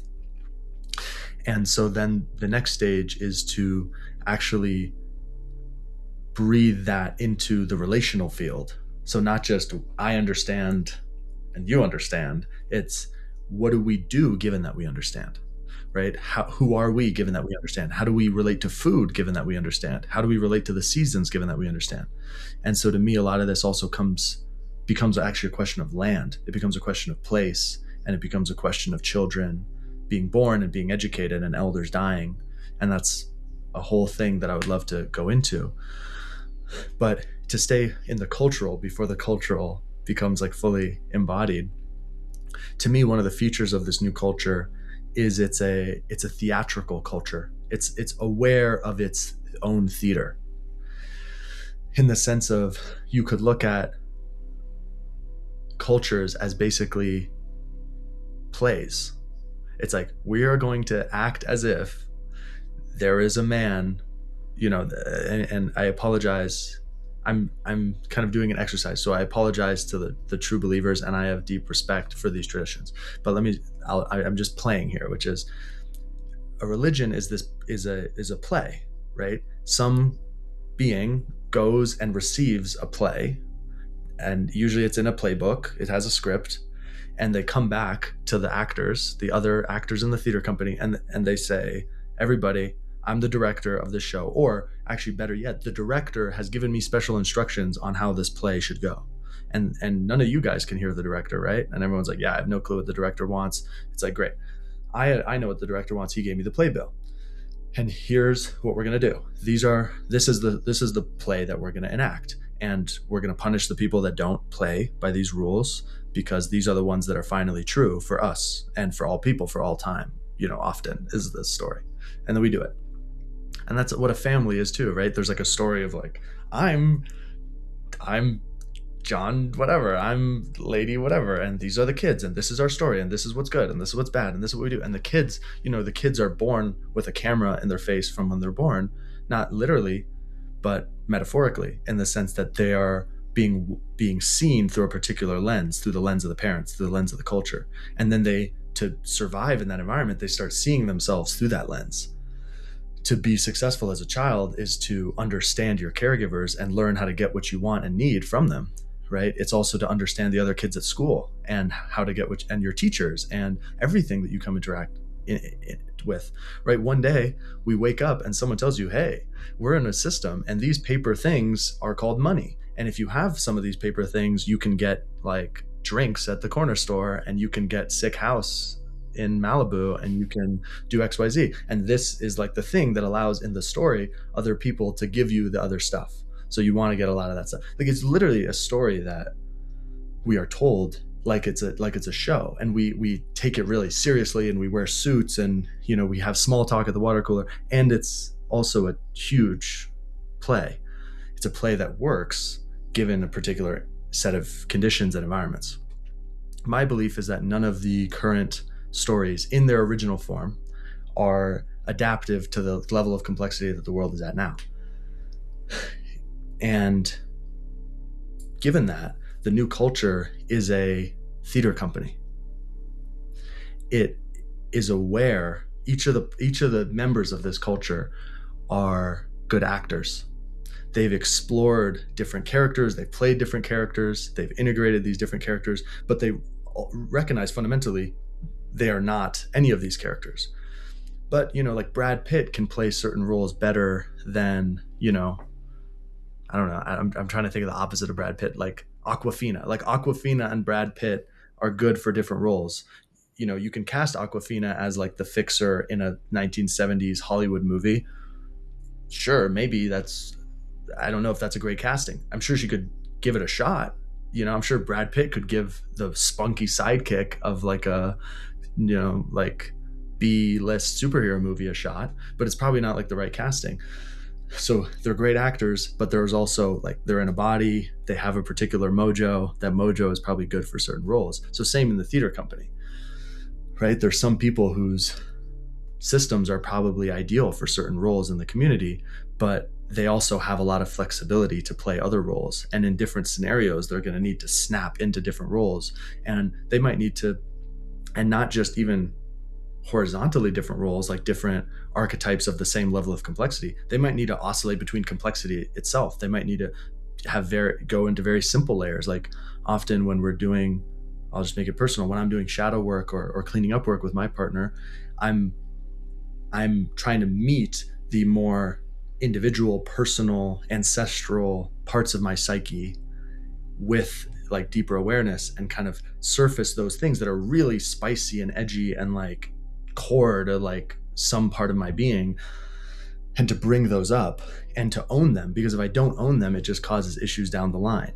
It's like, if I don't own these deep preferences or these deep beliefs that I have in me, and if I don't create space where I can share those, then they're just going to run unconsciously and like sabotage us. So there's actually a necessity to deeply feel a lower level of complexity, which is like my childhood or these things I inherited from my parents, and be able to bring those to the surface, and for her to do the same, and then us to hold that in a deeper awareness to then see if we can create a third thing between them and marry them.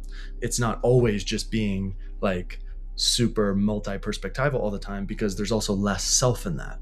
It's like 100%. You can't even. Well, so like early in my journey, I remember feeling like, oh my God, I'm so far away. I've gone out, because I have a family. My husband's actually, his name is John. So, I have 2 kids. I have a husband. I have a fenced in yard and 2 dogs. Like I have like a, and especially after psychedelic journeys at the beginning, I was like, I would feel that distance, and I'd have to be like coming back down. But then I remember early on going like, oh, it's about what's underneath my own feet. it always is like I'm looking down and I'm like building a garden from that place. Like I am responsible for all of these layers and all of these domains and my family life. Like, because people will ask me, like, I don't understand how indigo lives in this family construction. I'm like, my family construction is not complex in that way.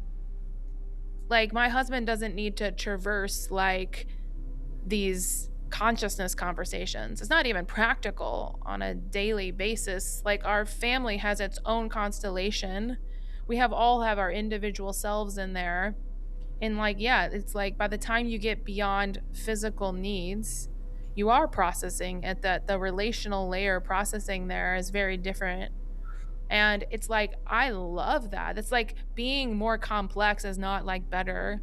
It's just a different place. And then like then there you can kind of like I found more ease to be able to like I found how to move between them in a way that like felt good finally, but that took a long time because I'd sometimes be in the wrong register. 100%. Mhm. The thing is to learn something. You have to, when I've learned different archetypes, like there was a period where like I only wore black, I wore makeup every day, like I only listened to metal goth music, da da da, I only thought about that shit, like I was like pretty nocturnal, it's like, and now that's a part of my being on a day-to-day basis. Some days I wear makeup, some days I don't. Some days I wear a crazy like leather goth fit, some days I wear t-shirt and flip-flops now. Mhm. But there was a period where I only did that because to actually to like squeeze the nectar or to like get to like the medicine of the plant that is that expression, I had to like live into it for a long time and shut everything else out so I could be, kind of so I could pierce into that realm and like get into it and then harvest the medicine such that now I have that medicine in my bag on tap. Yeah, so And you're speaking into a really really important thing. I just want to pause for a second. This is something that like when I'm working with people, this is something that like people I think underestimate is how okay, so how far you need to go in. Like you got to open it. You got to go in. You have to be in there enough so that it anchors. And then from there, then you can like go through like a more easeful development. And I'm not saying you can't easily develop into something too. You can, right? But I'm saying like most people will come in and kind of peak and then come back out, and they just don't go far enough to really like integrate it enough for it to be you can tell when it's integrated because it's like it's an aspect of unique expression and it's like very individual and you can tell it came from that place. totally. Totally. Mhm. There's a potency to the transmission of it, or there's like a there's it actually has like bass in it or something. It's not just like da, da, da. Like Mhm. people will, on Halloween, someone might, wear like a goth outfit one time, and be like, oh, like, I'm like getting out of my comfort zone. And maybe that night they feel a little bit more permission to lean into it or whatever. But it's very rare that that person would then have any access to those things the next week or something like that. Mhm. Whereas like, yeah, it takes commitment to actually internalize it and open that room in the psyche, Yes. open an altar to that thing in your being. And to me, like in the culture that we're birthing, even on this call, it's like, I see it like a torus almost.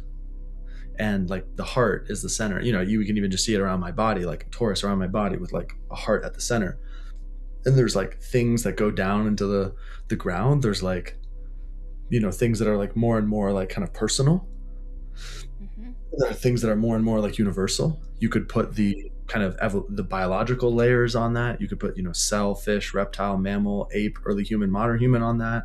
You could put the developmental perspectives, first person perspective, second person perspective, third person perspective, the heart at fourth person perspective, and up and up and up to seventh, let's say. You could put kind of the classic the big three: the unconscious, the conscious, and the superconscious, or the pre-personal, personal, transpersonal, right? You can the vertical Mhm. thing. It just seems to be a structure of reality, and so having a stand-in for it, a vertical stand-in, it's good. You can have the physical world on it, from the most micro to the most macro. You could have the void that my body is arising out of, the vacuum, right? You could have the atoms, then the molecules, then the cells, then the tissues, then the organ systems, then the complex systems, then the full body, then the society I'm a part of, and the industrial, and the planet Earth, and the solar system, and the galaxy. You can put that on the thing too. There's all these different vertical spectrums, and then there's a horizontal spectrum, which is the part of reality that's cyclical, right? Like part of reality seems to be vertical. It's made out of these wholes that transcend and include one another. Psyche looks like that, body looks like that, great. Then it's also like the universe seems to appear as a cycle. Like it's a process that is changing in a particular pattern repeatedly, inhaling and exhaling, waking, sleeping, birthing, dying, the seasons turning. There's it's a relationship between qualities, in the most primal level. You could say it's the relationship between yin and yang. There's kind of maximum yang, minimum yin, kind of even yang and yin, but yin rising. Then you have kind of maximum yin, yang sleeping, and then you have like the other equilibrium, which is like yin and yang equal, but yang rising. And that is breathing, that's the circadian rhythm, that's the cycle of the year, that's the sun traveling around the black hole at the center of our galaxy. There's the life cycle of a plant. Like there's a part of reality that just is like repeats itself over and over and over again in this cycle. And so around us in the torus is made, there's the medicine wheel sitting around the vertical column, and these are very simply the energies of the seasons, or the alchemical processes, right? The nigredo, the dying, the falling away, the blackening, the fall time, the albedo, the whitening, the purification, the crystallization, the wintertime, the spring, the citronas, the bursting forth of something new, the emergence of freshness and life, and the rubedo, the reddening, the full ripening and fresh kind of flowering of the fruit in its maximum potency. Those four colors, we see them on Native American medicine wheels. We see them in the alchemical, the great work. They're just, we see them in Chinese medicine. They usually use five, like the five elements or something like that.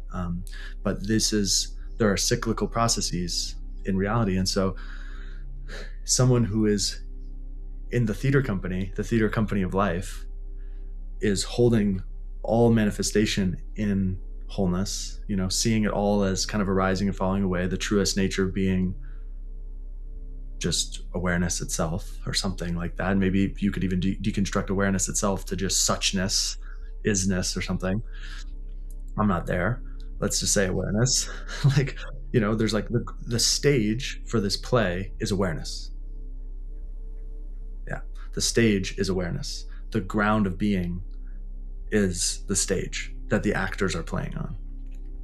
And then on that stage, at a certain level of development and in a certain culture, we play these different roles, these different archetypes. Sometimes I need to bring the full freshness of myself, the full fruit of my work. I'm bringing a lot of that on this call. Like, here are things that I've cultivated for many years, like boom, boom, boom. In another conversation, maybe it's more of the nigredo, the blackening. It's more the falling away, the resting, the allowing things to decompose or just transmute or process. And there's not many words, or maybe it's howls or cries, or, maybe that's what's needed in the container. Maybe it's the, fanning on the flame in the kindling of the citronas, the springtime energy of getting something going, of weaving, of praying my intentions into something that I want to manifest, and trying to kick up. Maybe it's and enduring the deep stillness of winter. And you could see those as happening, as being expressing at all the different levels of complexity, at the pre-personal level, at the personal level, at the transpersonal level,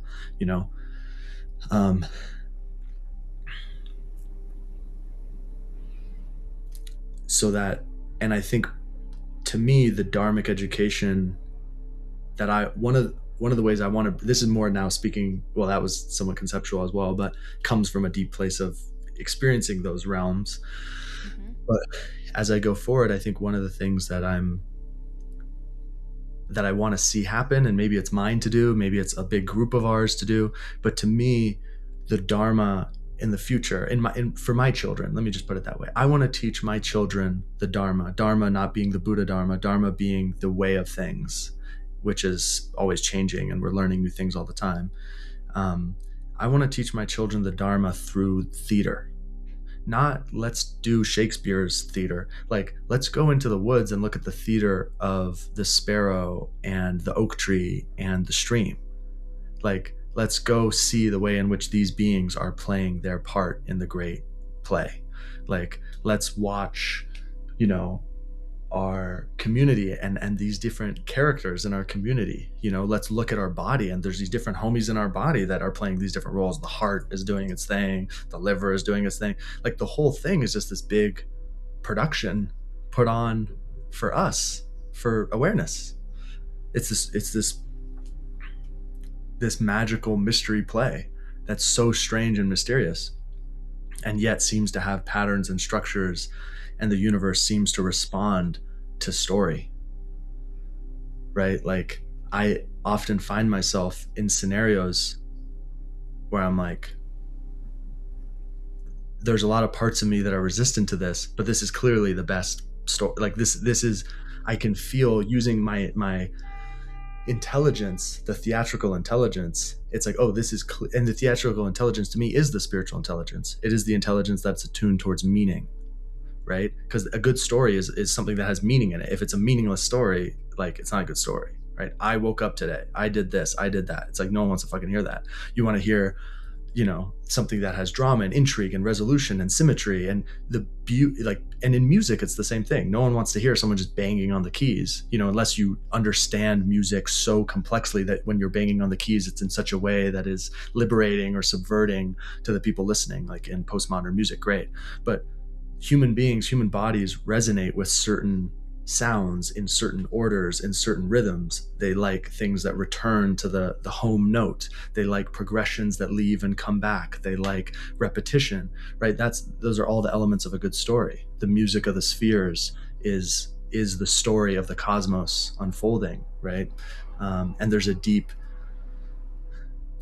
beauty and a goodness and a truth to these patterns and these things, and aligning ourselves with them. And it's my belief that the universe is created that way. Like, in the DNA of the universe is story. In the DNA of the universe is harmony and dissonance and resolution and going away and coming home. Like, these are as a part of the nature of reality as gravity or anything else. And so learning how to play these different characters, and the way in which in community those characters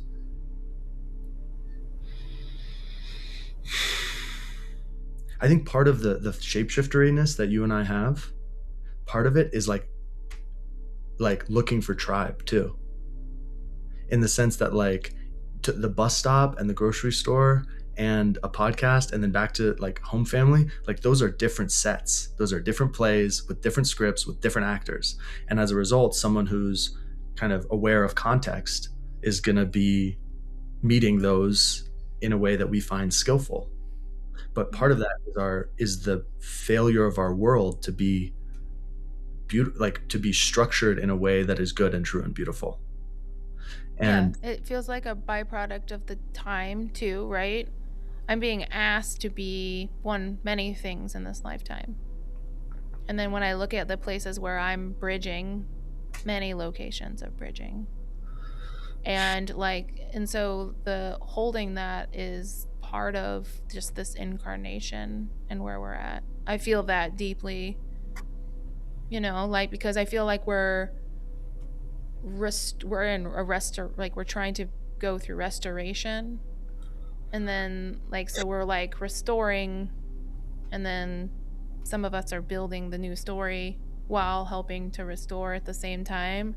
And so the amount of complexity in that is large. And so we're like helping. I feel like the restoration feels like, well, first of all, helping people to understand the power of the co-creation, or the telling of their story, like, and how it's shaping the entire collective story. And then it's but then simultaneously, like, I feel like I'm bridging in maybe a different place than you. Like, when I hear you talking about the tribe and then the theater, like, when I think about your identity, like, because I'm just weaving it back to that every time, as you can tell. So, like, when I think about your identity as somebody who's able to put on a effective and beautiful, a good, a true, and a beautiful collective play that is an example. You could call it an example, Yeah, an experiment. I see that as like a part of your identity or expression of yourself is the, like like obviously there's the metaphor that everyone's heard, like, you're the director, like the whole thing, like, I mean, you're in the play, you're directing the play, like everything, um but I feel like that's like maybe part of your expression. I see totally. you as someone in a play. It Yeah, matches. I find myself in a play. Like that's where I find when I as I apprehend myself, I find myself in a play. That's the only way, that's the only frame that has stuck through all the frames that I've tried on, the Buddhist frames, the indigenous frames, the modern frames, whatever. All of it can be swallowed by the theater of life, and in my deepest shamanic experiences, what I mean by that is in the times when I have been the most penetrated and blasted by what is in capital letters, you know when I felt the most open to something beyond, or that transcends and includes Ari and all the cells and homie whatever that make up Ari, but it's like when my identity is like the wholest whole that I could ever apprehend, and when that has like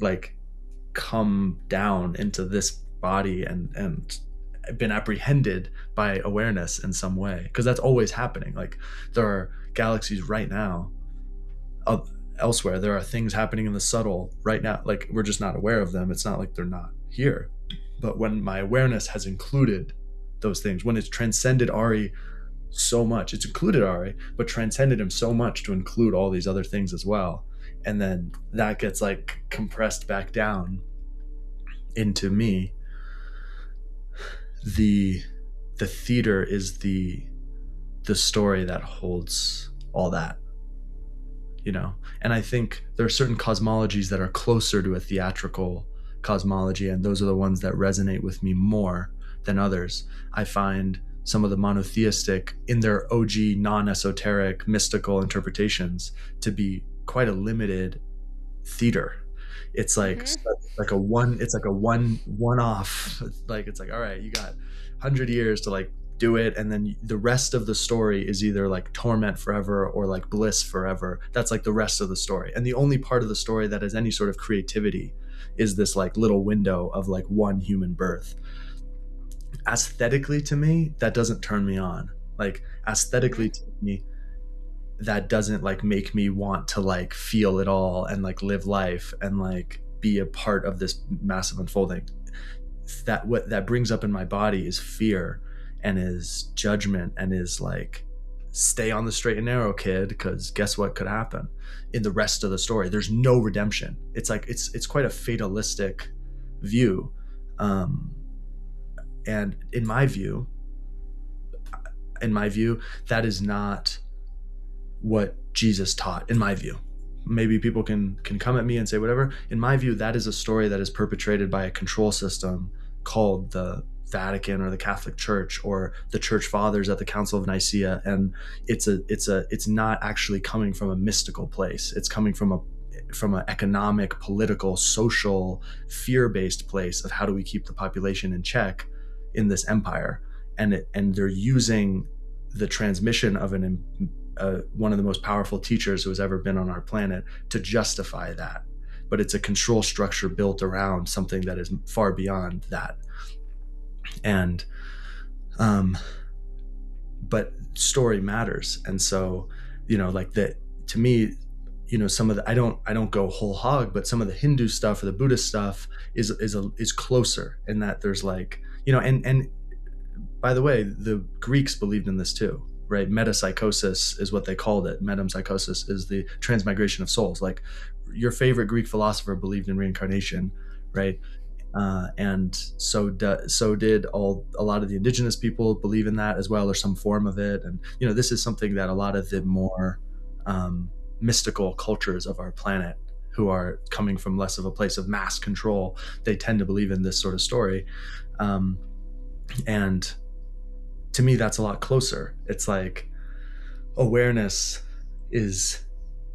consciousness is taking on multiplicitous forms, like in the beginning, and it reframes the battle of good and evil, right? It's like the one became many, not in opposition to some devil or some Satan that's like fighting him and he's trying to defeat him and conquer him for the rest of time. It's like kind of like a schoolyard story level of complexity. Like to me, the one became many, and many means different perspectives. Many means polarity, right? And from that manyness, creation comes. The engine of the universe is polarity. Every atom is made out of, neutrons and protons, positive and neutral, and then the electrons are negative, right? For anything in the physical world to be made at all, there's a polarity gradient. For molecules to come together, it's polarity gradients. For relationships to happen, it's polarity gradients. People say relationships die when you become roommates or something like that, right? There's no more intrigue, there's no more fun. Like stories are beautiful because of the polarity, because of a good villain. Like people love The Dark Knight. Most of the time I see people talking about The Dark Knight, they're talking about the Joker. They're not talking about Batman. Like you need Batman to make the Joker, but you need Joker to make the Batman. And they even say that in the movie, which is why it's like such a beautiful movie. Like the parts of us that are not free are what show us that freedom is possible. Like the yin and yang forever right behind you. To me, that's a whole story. That's a beautiful story, a story that never finally resolves. Layman, my teacher, sometimes says 99 is the new 100. Like 99% is the new 100%, or like almost there is the new like final thing. Like it, seen through a certain way, if you want the story to continue, if you want the story to happen, there has to be polarity. And for there to be polarity means something is not resolved, right? So sure, maybe there's a telos at the end of the world where everything is done and all beings return to the one, and even in the Buddhist thing, like I vow to come back until all beings are liberated. To me, that the Bodhisattva vow in a beautiful way is not seriously actually aiming at the end state where everyone is liberated and the universe collapses into a white dot and pops out of existence. To me, it's a verb, it's a process by which the story unfolds better if we view it that way.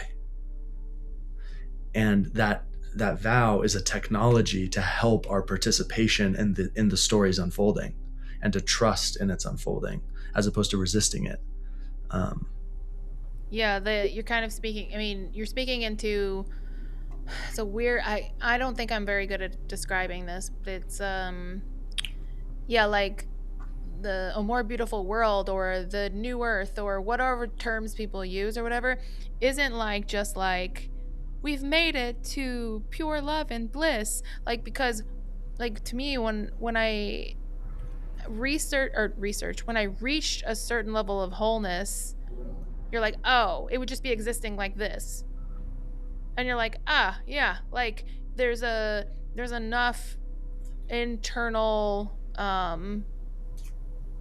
there's enough opening of the heart and like understanding that you're able to just live in a different way.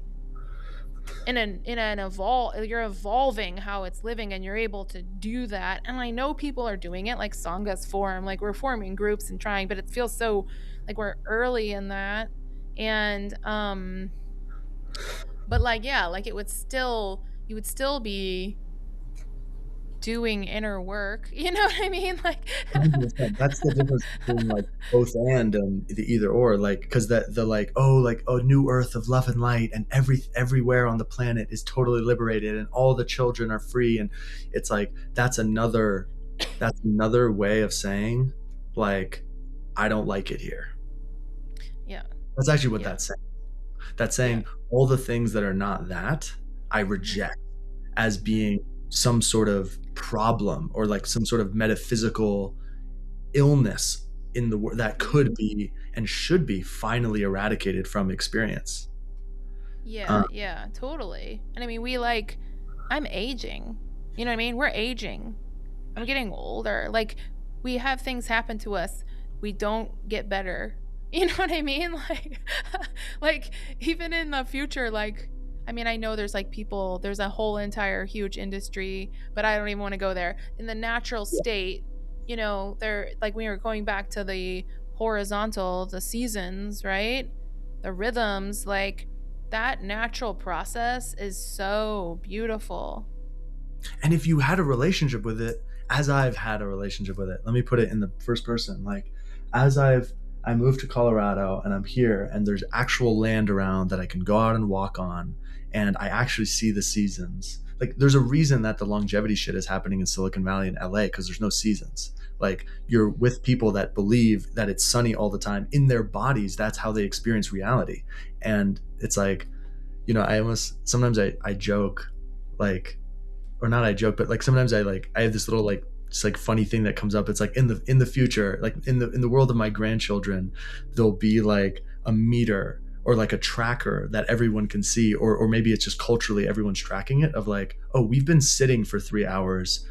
The words we're speaking are like sitting words, or like we've been like speaking English for like 3 hours, like we're speaking through like English, or we have been inside all day, we're speaking through the indoors. And it's like, kind of back to that point of like different bodies see different things. It's like one of the like pith lessons that Layman gave me that I use all the time is, he's like, all right, like, listen, like, read my book like normal sitting in your bed, read my book like drunk out of your mind, read my book while on a walk, like listen to my book while like driving, listen to my book while like doing yoga, like put yourself in different states and see the way in which the transmission hits in a different way, because it's a different thing.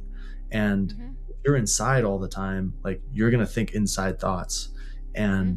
And as I've gotten closer to this land, and as I've given, yeah, it's shown up in relationship with this land, there, it's like, it all, like, so much of the fucking grasping of my separate self, individual self just falls away.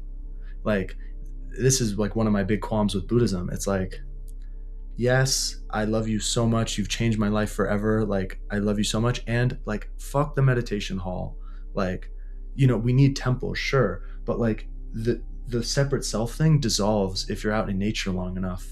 Like, you're out there and you just see, like, oh fuck, every single thing that I can see arises and falls away. Like, you see a tree that's like 100 years old and is like doing its thing, and you see the one next to it that was 100 years old until it burned down or got hit by lightning or whatever it is. You see the sapling, you see carcass, you see the whole thing. It's like, oh, right, like, right, I'm not so special that I have to hold it together when all of creation is arising and falling away.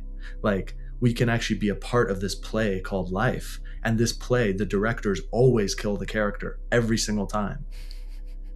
They always give the character like boof ass things that they have to deal with. They always put the character in bad situations because there's a council of them and they don't agree. Right? Like, if God is always forgiving and loving and good, how do you explain evil? Right? People lose their faith in God over this. People say, well, if God really loved me, if God really heard me, right, then he wouldn't have done XYZ to me. He wouldn't have had my brother die from some disease. He wouldn't have had my girlfriend break up with me. To me, Big Papa is eating popcorn. And he is eating popcorn as people are getting chainsawed in half, and he's eating popcorn as people are giving birth, and he's eating popcorn as crushes are having their first kiss under the overpass. Like, the big homie awareness is shining awareness on all things, irrespective of the scene's emotional tone, right? A good movie critic doesn't just watch rom-coms. A good movie critic goes and is there with all the emotions of every genre, and is like, for a Western, that was pretty good. You know, like, Westerns are supposed to be like this, and in this Western, like, they subverted these norms in a cool way, and I really enjoyed it. Or that was just a straight down the middle Western. We love a Western. And then they go into the horror movie and they're like, well, you know, like, for a horror movie, you know, it's like to me, that if something is worthy of being called the one, you think the one is like, nah, not this one, nah, not this movie, nah, not this one, we're going back to the rom-com. It's like, no, if he's the one, if this is the timeless one, the ageless one, that homie is eating popcorn, rain or shine. The homies that give a fuck are the directors. They want the story to go a certain way because they have a vision, right? And then they disagree, and like, you have polarity. There are some directors that are like, we're gonna give it to him like rough, like, we're gonna like fuck him up. And there's other homies that are like, no, be kind to him, he's like, you know, he's learning. I mean, isn't that what a good village is, or a good parenting scenario is? Like, one parent is like, okay, we need to not help him right now, we need to put him in a harder situation. And the other one is like, no, we should be compassionate. And the degree of a good educational environment for a child, I think, is the degree to which these different perspectives are actually married to one another, not just oil and water. Like, one parent is always like, I'm a hard ass. One parent is always like, I'm the good guy. I'm always going to give my baby what he wants. It's actually the degree to which they have a partnership where they have said, we have given birth to this child, and we want this child to be the most integrated, beautiful, flowered being possible in their own uniqueness. And I am XYZ, and I feel like I'm holding the polarity of like deep compassion and like motherly love. And the other homie is like, I'm holding the polarity of like hard truths and like difficult scenarios. But me and you, like the parents, like, we're deeply, deeply in love, right? And like, we just want our child to thrive. And my polarity is not higher than the whole, and neither is yours. And so, to the degree that my polarity is useful for this child, I will bring it. And when it's time for the mother to swaddle the child and kiss him and hold him, that's what it's time for. And I'm going to be resolute, you know, adamant, sentinel, watching that process happen. And when it's time for the child to go on his vision quest, or go into the dark woods, or, you know, gear up and go against the beasts and the baddies, like, you're going to stand resolute next to me as I send him into war, you know? And we see this in indigenous cultures. It's so beautiful. Like, in the Lakota culture, the women stand on the hill and sing as the men fight. Like, they're not like at home, like ignoring it or being like, it's men's business. No, they're like there, like, so, like, singing the songs of the warriors that are fighting, watching them die, or watching them kill other homies, you know. And the men show up for the women in their ceremonies as well. So I actually don't know the details of the way in which the men show up, but that to me is what's happening in the universe. Is there's these like forces that want us to grow and flourish and play our part in this beautiful play. And sometimes the medicine is comfort, sometimes the medicine is deep suffering, sometimes the medicine is shock, sometimes the medicine is fear, sometimes, right? But in a good story, you know, the best stories include all of these elements. They make you cry, they make you laugh, they make you on the edge of your seat, right? That's what we love in music. That's what we love in the movies and in books. That's what we love in our relationship, right? We love a little bit of spice, a little bit of tension. Maybe some people have different tolerances for that, but a healthy relationship has a little bit of tension, has a little bit of pushback, right? And to me, if that's our story about reality, it has room for everything. And like the intelligence of that can guide us naturally, as opposed to it's obvious when you look at like Brian Johnson. You're like, this is just so renegade. Like, you can just see it from that perspective. You're like, this is someone who is fighting reality. This is someone who Mm-hmm. cannot Mm-hmm. deal with their experience and is trying to do everything they can to get away from their experience. Great. Mm-hmm. Right. And you can Mm-hmm. just see that, because if the thing that we're tracking is the most beautiful story, right, then it naturally complexifies you. And that's why I think we would teach children in this way, because you're giving them the ways of thinking, you're giving them the intelligence, the story intelligence, the narrative intelligence, which is naturally encoding harmony and beauty and tension and resolution and rhythm and tone, these sorts of things. It's in that, as opposed to teaching them particular content that, you know what I'm saying? Mm-hmm. Of Mm-hmm. course, you have to teach content to teach the principles, but like, you know what I mean? Like, a lot of Yeah. stories are frozen in particular registers, Mm-hmm. and then you expect the world to be like that and are very disappointed when it's not, especially as it's more complex. Yeah. So, okay. So I see you like as far as like somebody who is going to maybe the word is experiment with this like theater way of living in the community, and also maybe like even facilitate it might be a word, um and then there's like your, okay, going back to your identity or your expression of self, like, so then it's like that to me, like you just shared your dream, and then like your expression of self, like in its effectiveness, is going to have to funnel towards that. It's going to like move towards that, the energy, like, because if I say funnel, because it's like, if that's your dream you're holding, you know like your parts are going to be moving, like there's energy, that like there's inertia towards it, right? And then so then your um and I mean, maybe we've broken out of the word identity at this point, but like, your expression of self, right? Like, is going to form. And I am obsessed with the word effective, like, Hmm. because it's like, then to me, I ask myself how I can be effective every day. And like, so like, how can you be an effective playmaker? Like, because you're going to actualize this, whether you're going to actualize like um I don't know what order, right? Like sometimes we do it with our own family first before we expand it to other families, or maybe we bring families together and then we individually express that. So, um how do you relate to you right now and this dream? Do you feel your development of self and your expression of self like moving to that, or developing that ability to do that?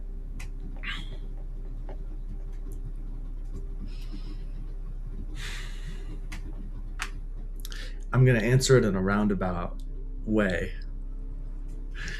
which is, I think one of the areas, at least that I'm sensing in this moment, that draws us together, even though we don't necessarily talk about it that much. The structure, one of the structures that why we resonate, you and me, is that we are innately magical, not in like a like woo innately relate to reality in the way that ceremonial magicians do, Mm-hmm. right?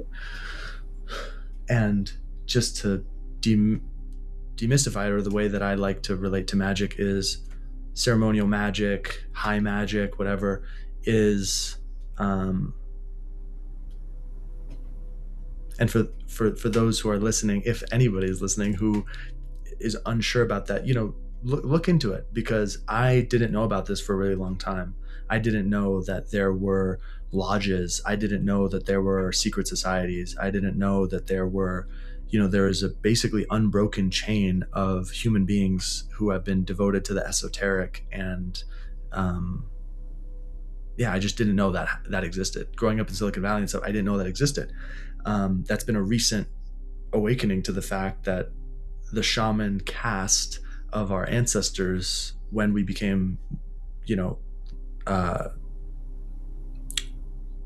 settled into communities, agrarian communities and went on the long march towards industrial civilization, like that the shaman caste didn't go, those people like myself who back in the day would have been with the drum and the rattle and these sorts of things, that mind, you know, took on a different expression. It started to do stuff with language. It started to do stuff with symbol. It started to make maps of stuff. It started to have a lot of time because other people were doing the food, to like sit in a room and like sketch it all out. And there's a lineage from as far back as we can go of people doing these things. And actually for most of history prior to Christianity and the monotheisms, where magic became kind of owned by a central authority, and certain types of magic were deemed necessary and good to happen every day and every week, and certain types of magic were deemed never to be touched and worthy of death if exercised. And then, you know, we inherit that legacy as well. But for the majority of human history, this has been in some ways like one of the primary ways people are relating to experience, and certainly those who have esoteric inclinations have related to experience. So there's a whole thing there. Read like Secret Teachings of All Ages if you want to weigh in, and then there's deeper and deeper places you can go. My understanding is that those principles are, when you are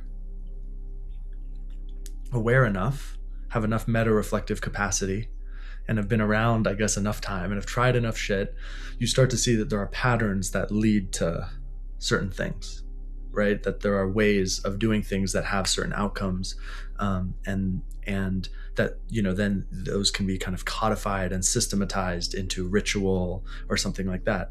But, you know, most people use some amount of these principles. Like people have like lucky shirts, or baseball players have like lucky gloves, or, you know, like especially people who are trying to manifest things, specific things. Like if you look at people who are trying to make shit happen, which are like athletes or CEOs or people who like really have a lot of intention in their life, because magic is related to the effect, a change of a certain outcome, a certain probability becoming more probable, such that it hopefully happens, and the creation of the conditions such that things align in accordance with your desire and will. That would be kind of personal magic. You could also say there could be, you know, the service that some people are performing for a bigger whole than just themselves, and they're actually trying to align things for whole nations or, you know, groups of people or things like this. But it's, you know, if reality is kind of a quantum experience where probably it's unsure which way things are going to go, it's unsure where things are until they're observed, then intention has a big role in that. Awareness and intention are what structure that probabilistic reality, and there are certain principles that make that that are more potent than others, right? There are certain ways to set things up, and I think I often, you know, I think I've done that intuitively since I was a kid, but as I've gotten older and as I've studied ceremonial magic and esoteric principles and the occult and things like this, it's become clear, like, oh wow, some human beings are just naturally like Layman calls it like a shamanoid, like not like a shaman, because a shaman is a cultural role held by a group of people that someone is playing the role of a shaman. Great, that person could have a shamanoid neurotype or not. They could be not have a shamanoid neurotype and just be amazing at playing the role of the shaman that the community needs. And then there are people who, no matter what scenario they're in, whether they're in a, you know, jail cell, or whether they're in a political campaign, or whether they're in a Capri Sun factory, they're going to play the role of the manifester, the cultural production, you know, the person who's generating cultural production, generating new words, you know, like experimenting more with their expression, pushing the boundaries, you know, showing taboo, like trickstering around. Like there are just human beings who are just like that. And so I guess, yeah, you were saying, are you going towards that? Are you going towards that dream? It's like, well, life is this unfolding ceremony, and there are all these probabilities. There are probabilities from my family of origin. There are certain probabilities of like what that scenario set me up to do, right? There are certain probabilities from my education. There's certain probabilities of being in the body that I have in this culture. Like the current world is a spell cast by billions of people a day, to uphold it. Like, yeah, it's a play. It's like that's another way of saying life is theater, is life is ceremony, or life is a spell, right? Because when you're watching a play, you believe it's kind of real, right? Like when an actor plays a certain role on screen, people actually treat the human being who played that role that way after the fact, right? Like you see Austin Butler, like what happened to him after he played Elvis, right? Like he became Elvis to some degree, and he couldn't get out of the voice. He like had this swagger to him. People related to him differently because there's this spell that was cast over the population of this human being is this guy with hella mojo. And it's like you're coming into the seat of the Elvis, which is like this cultural archetype we have, and then this dude became the Elvis, and then it's like, whoa, like, and Timothée Chalamet, when he gave that speech in Dune, I remember watching that speech in Dune 2. Have you seen that? Mm-hmm. When he gets up and he says, like, hand of God be my witness, I am the voice from the outer world, and I will lead you to green paradise. Like, we in the audience wanted to fight for Timothée Chalamet. You know what I mean? And like after that, I could just feel the level of swag that him as a human being was walking around press interviews and the world with, because that's a spell. If you understand the principles of magic, you understand that is how things become embodied, is by believing that they are true and by creating the conditions such that they feel true and standing in that until it is true and the world orients around you that way. Because if you believe it's so deeply true and you do it with enough conviction to the point where it's subconscious, you're not even saying I am Paul Muad'Dib Atreides, you just are Paul Muad'Dib Atreides, right? That's what a good acting performance is you believe that it's actually the guy. That means the spell has worked. And that means that when the cameras turn off, you don't stop being Paul Muad'Dib Atreides, right? Mm-hmm. And people don't stop seeing you that way either. And so I think a lot of my life is creating the right conditions for the vision that I've received to be manifested in the world. And it's not my vision. It's a dream of the earth. This is how I see it, is our mother, the planet, is alive, is a real being. It has a body, like we have a body, a physical body, which we look around and we see, but it also has a spiritual body or a soul, right? Like when I look at you, depending on where I'm at, I can see more of the soul or more of the physical body, right? And the same thing with the planet. If you're in a certain state of consciousness, it's just a dead rock flying through space. Great.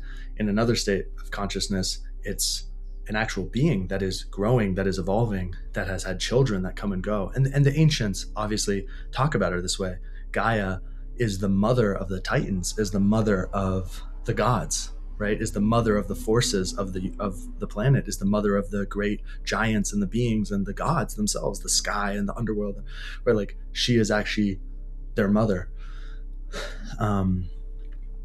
And seen in that way, in the same way that I go through my body has gone through an evolutionary process through physical evolution in the hearts of stars and in biological evolution in the deep ocean and then on land, right? And then cultural evolution as human beings.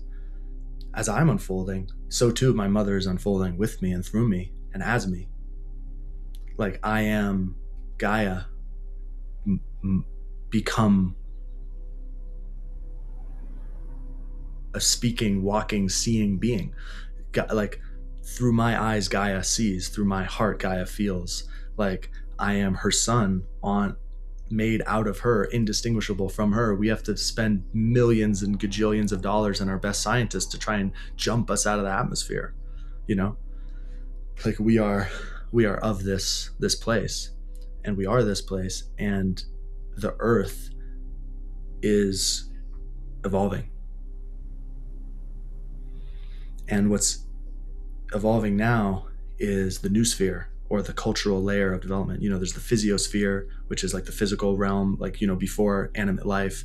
There's the biosphere, which I've been painting a picture of through this call of, from cells up until kind of complex social ape homies like us. And then the new sphere, which has gone from kind of, indigenous culture, which I actually think is much more complex than a lot of the cultures later than it, but it just doesn't scale. So it's not hierarchical to say indigenous culture, then polytheistic culture. I actually think indigenous culture is close to what we're approximating now with like integral consciousness, but it's just a version of it that it is actually kind of universal or global or can be scaled. But I think the level of complexity of what they were doing is similar to what we're only getting to now.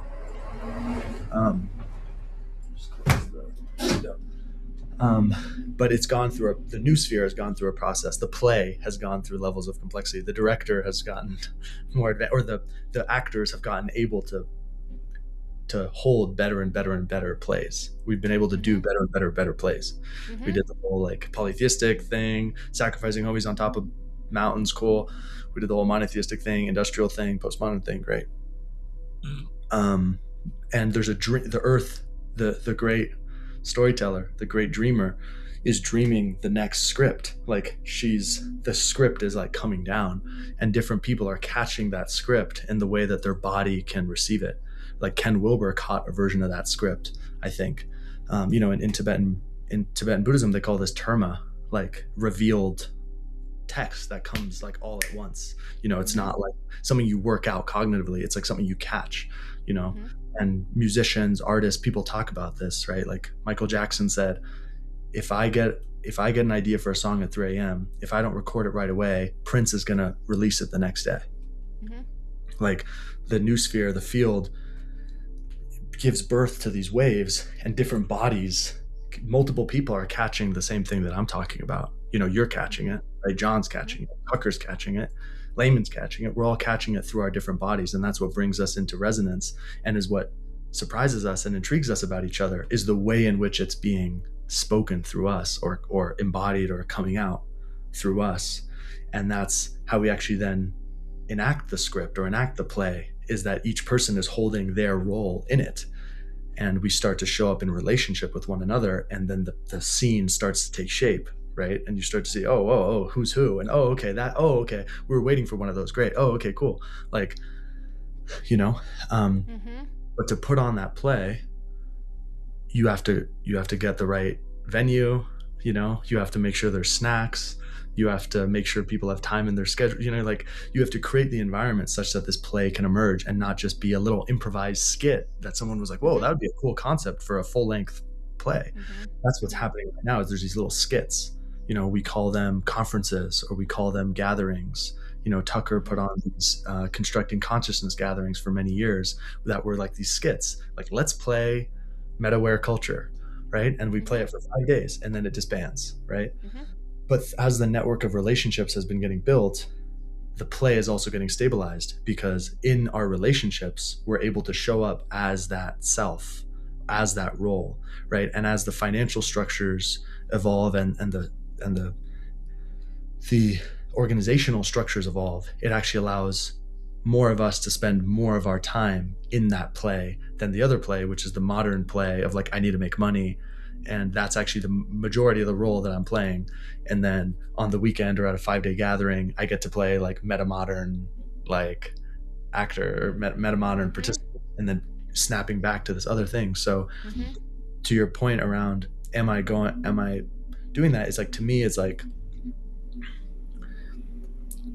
I think one of my roles in the play, it's like so meta, right? At this level, it's just so meta. It's like, one of my roles in the play is to help the conditions of the play to emerge, like to bring more people into the play, and to create such a dope like scene that other people are like, fuck, I gotta be in this scene, right? And I'm using the scene in both ways, as a part of a larger story, and also as a group of people organized around particular values and ideas, like a social scene, right? Or a cultural scene, as well as a movie scene.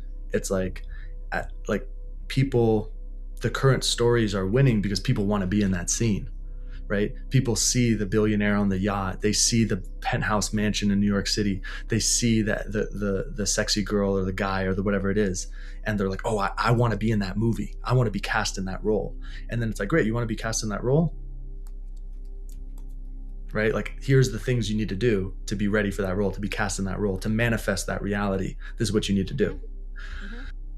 And I think one of the things that I'm trying to do, and I'm in the very early stages of it, is actually living the scene that I want, like embodying the reality that I want now in my relationships here on land, like in a place, and having that create the magnetism, right, of a genre, of someone being like, oh shit, like that's my genre, like I want to be in that scene, I want to be cast in that role, that's my sort of play.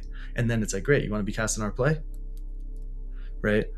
But instead of Harvard degree, whatever, like hating the planet Earth, like hating all beings that are not physical, whatever, like the checklist that you need to do to live in modernity, we have a different checklist, which is like, you need to be able to regulate the nervous system on command. Great.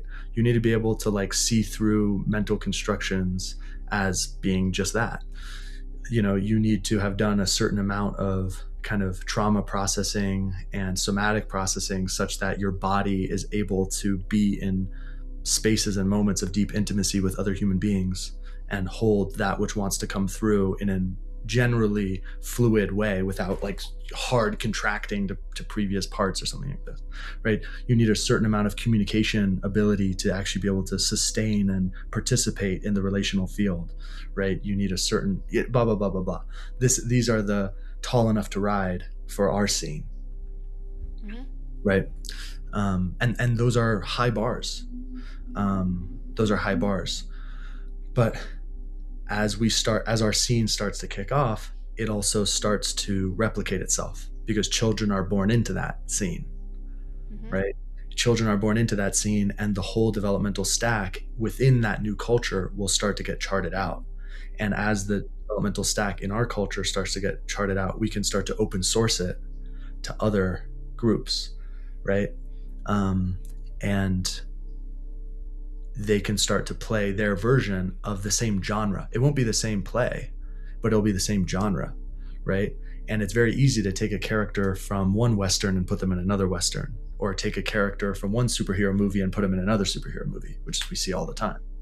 And in the same way, if many groups on our planet are playing similar genres, which we might call a metamodern culture, Mm-hmm. then we'll be able to interface with each other in a good way. We'll be able to swap characters, right? We'll be able to communicate. We'll be able to create the MCU and the shared universe between these different stories. And as that happens, you have the possibility of new economic system, new political system, new ways of doing things. In the same way that it requires multiple modernists to come up with capitalism, but there were people that were holding a modernist perspective before capitalism existed. They hadn't figured out how to be capitalist together. They hadn't figured out how to be modernist together. Mm-hmm. They were just Mm-hmm. like Newton in his, this is to flatten Newton, of course, but let's say, one of the, early Enlightenment thinkers in his house, writing his treatise about the individual liberties and rights of every man, and how all humans should have certain privileges, and each individual should be freed from dogmatic religion to express their will, and da da da da da. Great. This guy goes downstairs and his mother is like, are we going to church? Which is finally true and ultimately real forever. And he's like, yes, mother. Right? It takes like another like 200 years for there to be like 50 other of those dudes, and they get together and they share pamphlets, and it's like, holy shit, like let's overthrow the government. It takes a while for the individual actors to find each other and to sync up into a new genre that has its own tempo and its own flavor that's different from the genre that it was born from, and not just a pure rejection or opposite of the genre that it's born from, but to actually become something fresh and new. We see this with music, right? There's like, people start deviating. It's like, okay, it's still rock. Like, but then it's like, oh shit, oh whoa, whoa, it's like heavy metal, and then you're like, oh shit, it's like black metal, like it like Mhm. evolves, and Mhm. eventually you're like, how you're saying this is related to blues, like this is related to like slave Mhm. songs, and it's like, yeah, actually, blackened, scorched death metal is the like grandchild of like blues. Mhm. And it's the same thing with culture. Like Mhm. metamodern culture is the child of modernity. It is the child of postmodernity. It is the child of the Mhm. whole thing. Um, but you have to create a scene. You have to Mhm. have, yeah. It's music. It's art. Mhm. It's the Yeah. creation.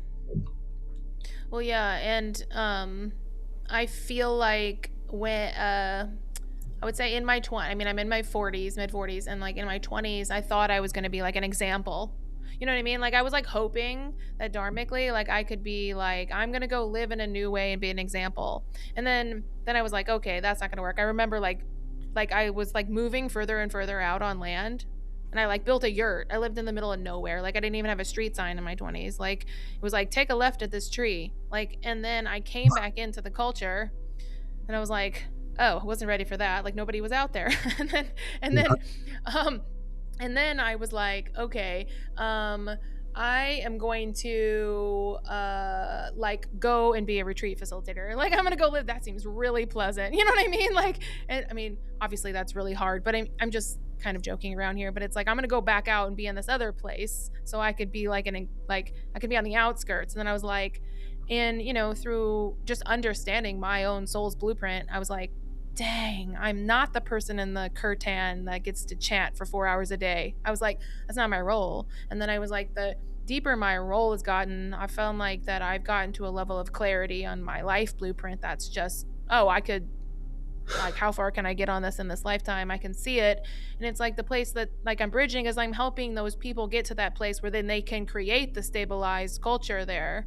And it also needs to be funded, right? So then I'm like, so once I saw that that was actually like, it's been telling me that since I was a child.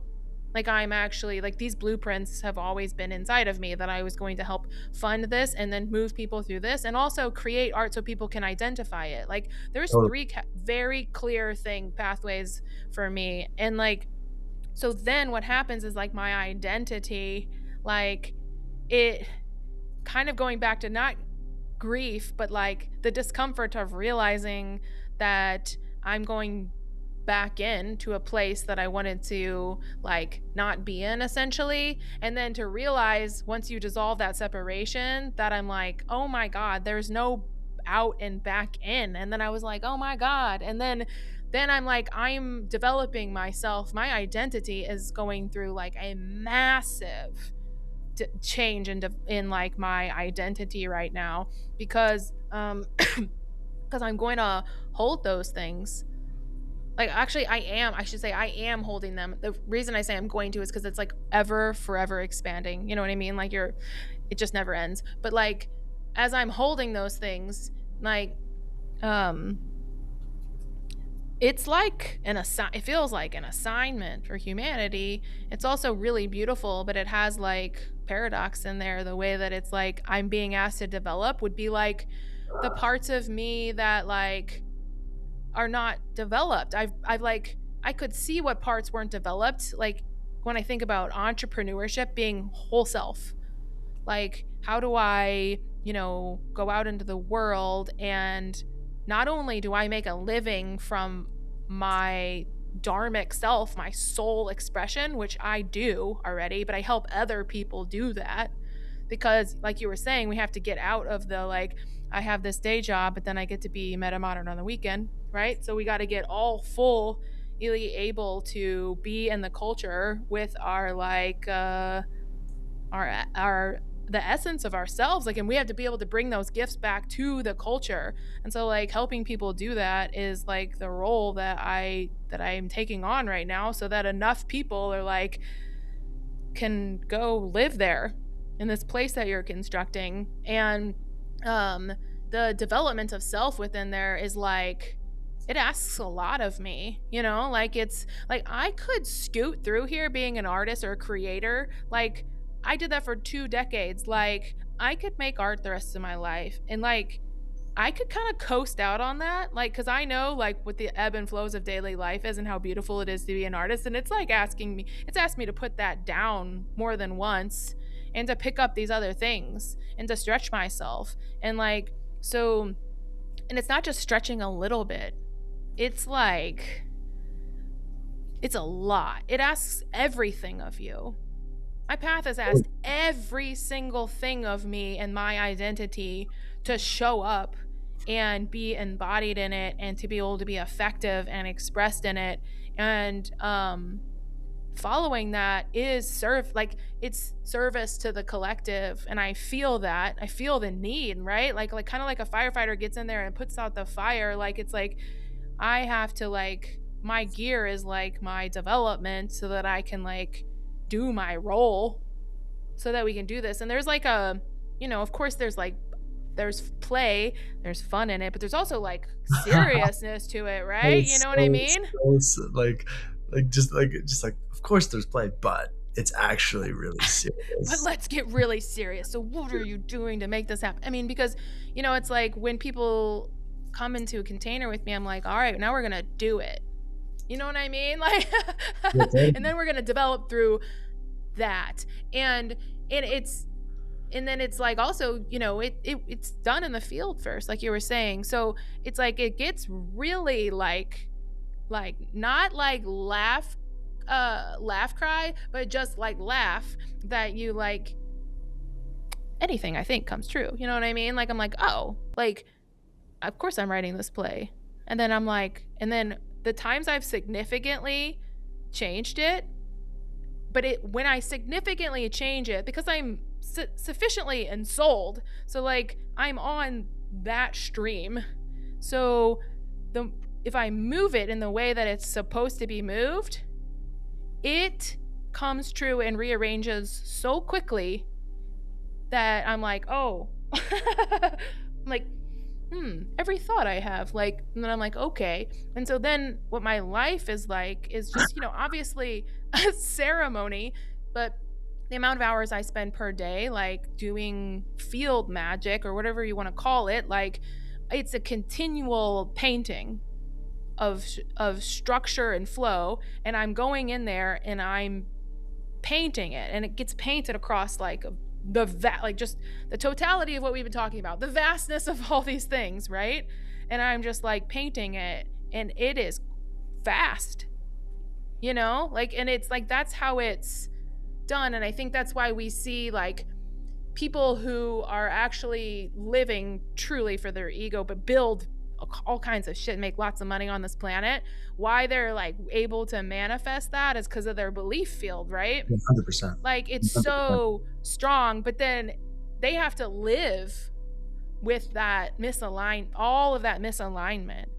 But when your belief field gets as fucking strong as Alec Hormozy, but you're in alignment, then it's like, oh, okay. So it's right. Like the building of that development becomes the like ownership of that like identity, that fire, the essence, the expression, whatever it is, like then it's just you're strengthening it. And all of the work in the field is it's intuitive, but it's like one day I might be dropping in and I'm doing a ceremony to like increase my capacity in my nervous system. And then I like know exactly what it's tied to, you know what I mean? So I'm like asking, and then I'm experiencing it in my physical body. I'm experiencing it in the field. I'm like praying into there. There's information in there. I'm interacting with that information.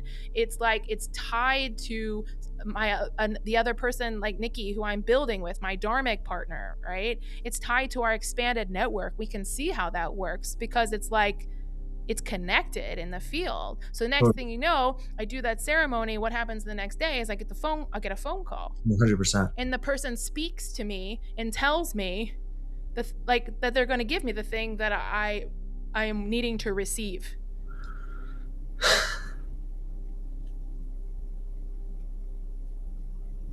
And that's essentially how I feel like when you're like identity.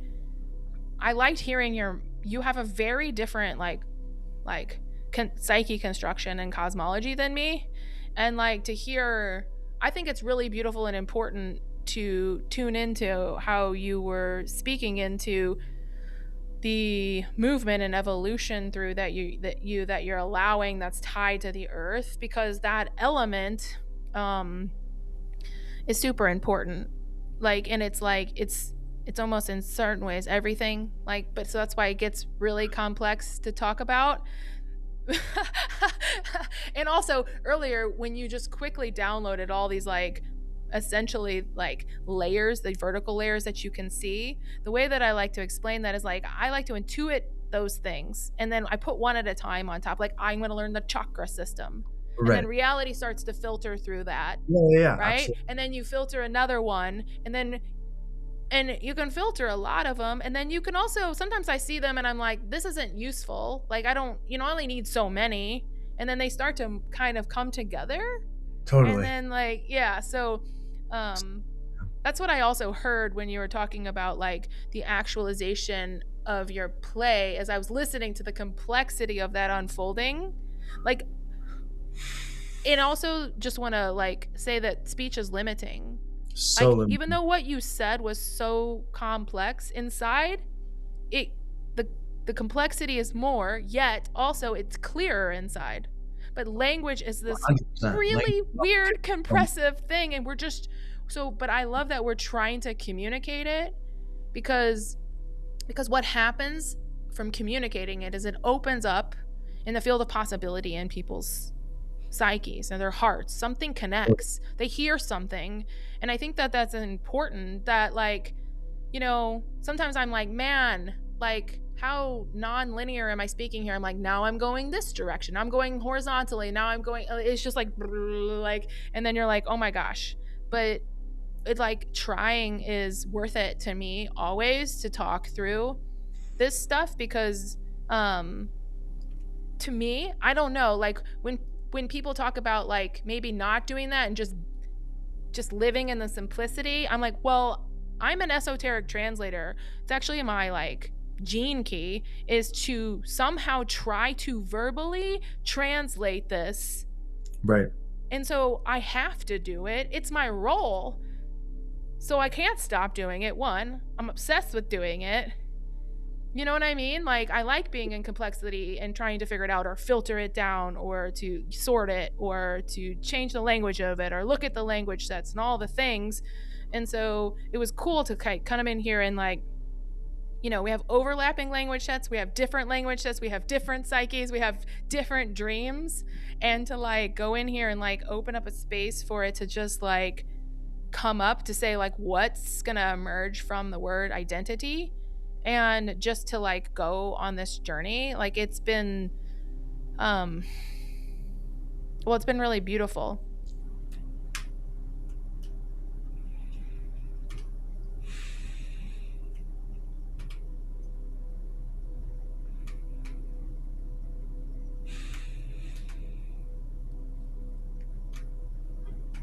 And your dream is really beautiful, and your expression of your identity to me is really, really beautiful, and it's incredibly powerful. And the sword, if you want to say the totality of you as a sword, right now, like that you're wielding, is like powerful.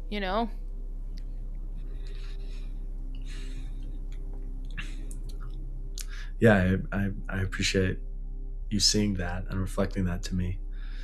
And yeah, I think my path is really, a lot of my path has really just been becoming worthy of it. Like people are going to interpret that the way they want to, but I woke up one day and someone said my name, and I woke up in a very beautiful, large house. And I woke up with a lot of opportunities around me, and I woke up with a whole lot of resource of various kinds around me. And I think for many years I was just like playing in that like sandbox, or not even aware of it. It was just what it was and what my life was, and I couldn't see it as an object. It was just reality. And then as I got older, it's like, oh, well, this is mine. Like I am, like, like once I could see it, it was like, oh, well, look at all the other stuff, or, like there's an identity with it. And it's mine. It's my, like, yeah, I went to Stanford, and yeah, I did these companies or whatever. And those are like these, like, almost like the fruits of the tree that is me, or the jewels or whatever. It's so about me, and it's about my shining is all these things. And then there was a period where I kind of let it all go and was like, fuck all that. Like fuck all that. I'm none of that. I don't want any of that. I never was home in any of that. Fuck it. Boom. Like, destroy it. I never want to interact with it again. Even my visions, I had periods where I thought maybe I'll just live in a cave, or I'll go to India and I'll just be a hermit, and I like told people that I was going to do that for a year. And yeah, there were periods where I not just like casually was like, oh, maybe I'll go to India. I was like, no, like I am not going to see the sequel to the movie that I'm watching right now, because I'm going to be in fucking India. Like, like I was like letting everything like fall away. And then on the other side of that too, it's like a recognition of like,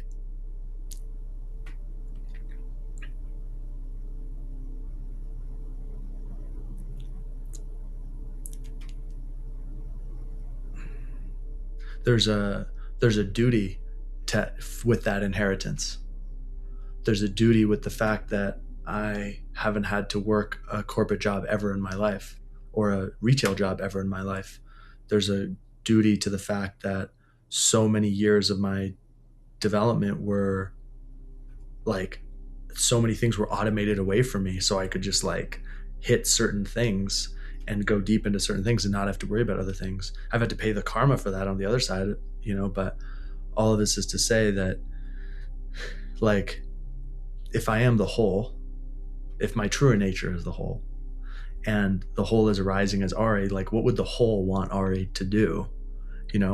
And there's a fun tension with the stuff that my body wants to do, or my ego structure wants to do, or these various parts of me want to do, or even the parts of me that are good, loyal soldiers to the culture that I grew up in, or to the family that I grew up in. And I rejected a lot of those, but as I've grown older, it's like, oh, actually, some of those are intelligence systems I want to keep online, or those are like relationships that I want to keep, and like input streams and communication streams that people that I've come into the world and met don't have access to. And actually, I'm holding something that other people are not. And for me to just cut those and truncate those is to miss what I'm being asked to bring to the potluck. And being like a diplomat and a representative from the places that I come from, into the, to the new story, and then also be a diplomat and a representative of the new story to the place that I come from. I think, like you've said, you always talk about being a translator or a bridge. And I see that as more of not just the function of you and me, but it's an archetypal structure in every being who has passed the threshold of the heart. Because if you're everybody and everything, actually what becomes more relevant is the unique things about you. Like, you know what I mean? Because if everything is being done by God, one of my favorite lines from Ken Wilber, who's been a great source of wisdom for me, is in his book Religion of Tomorrow, which I have on my shelf over there. Is he says, like, how, I don't remember exactly how he says it, but it's like on the last page of that book. And what I took away from that quote was something to the effect of like, how could we not be victorious in remaking the world when we have 8 billion hands and 8 billion hearts and 8 billion minds? Like, we are the totality doing this. And so, like, go forth and do your piece of it, because everyone else is doing their piece. And when that is understood, it's like, oh, the fact that I come from Silicon Valley, the fact that I come from a Persian heritage, the fact that I come from a certain socioeconomic class, the fact that I come from a institution of higher learning, or I went to institution of higher learning, these are not things to flatten or destroy or to disentangle or deconstruct and see how kind of stupid they are. Certainly the way I was holding on to them, sure, deconstruct them, hold on to what it says about me and my ego, destroy that, obliterate it, like decapitate it. But what remains is like the actual human relationships I have with people I met at Stanford, the human relationships of growing up in Silicon Valley, the familial relationships that my parents have taken for 30 years to build with other families. Like that's not something to burn. Those are things to relate to with. Those are things to bring with me. Mm-hmm. Those are medicines to bring with me to the tribe that I'm finding myself a part of. And there are medicines from my tribe to bring to those people. There are people I've already met in the kind of, meta community or meta tribe or liminal web or integral community that have already, I've started to build relationships with people I know back in Silicon Valley in beneficial ways, in teaching roles, mentoring roles, friendship roles, ways that are mutually beneficial for both of them. But it requires, for that to happen, requires me to actually hold in my heart what my inheritance is and not run away from it and not say, oh, I'm not going to be that. Say, no, I am that. I grew up in the cauldron of empire. Like I grew up in the thing, the land and the cultural center of consciousness that is the most highest levered in our world right now, and that in my opinion is doing the most existentially risky shit, is Silicon Valley. And I like grew up in the belly of that. And that's not something, when I'm in those spaces, to just sit there and whatever poo-poo all the time. It's to like the part of me that is native to that environment. It's to like be fully dilated in that way and like to feel it, because that's how the shamanic function is taken, is the illness comes into you and my vessel is just stronger than the one who is sick because I'm the fucking shaman. And in my vessel, I can cure the illness. And then the medicine from that I give back to the person that is sick. But there's no medicine bag other than my own bleeding heart, other than my own flayed soul. Like it's empire, it's me being empire that allows me to transmute it into sacred world. It's not by rejecting empire or rejecting any of these things I come from. So yeah, like when I hear, that's my path is it's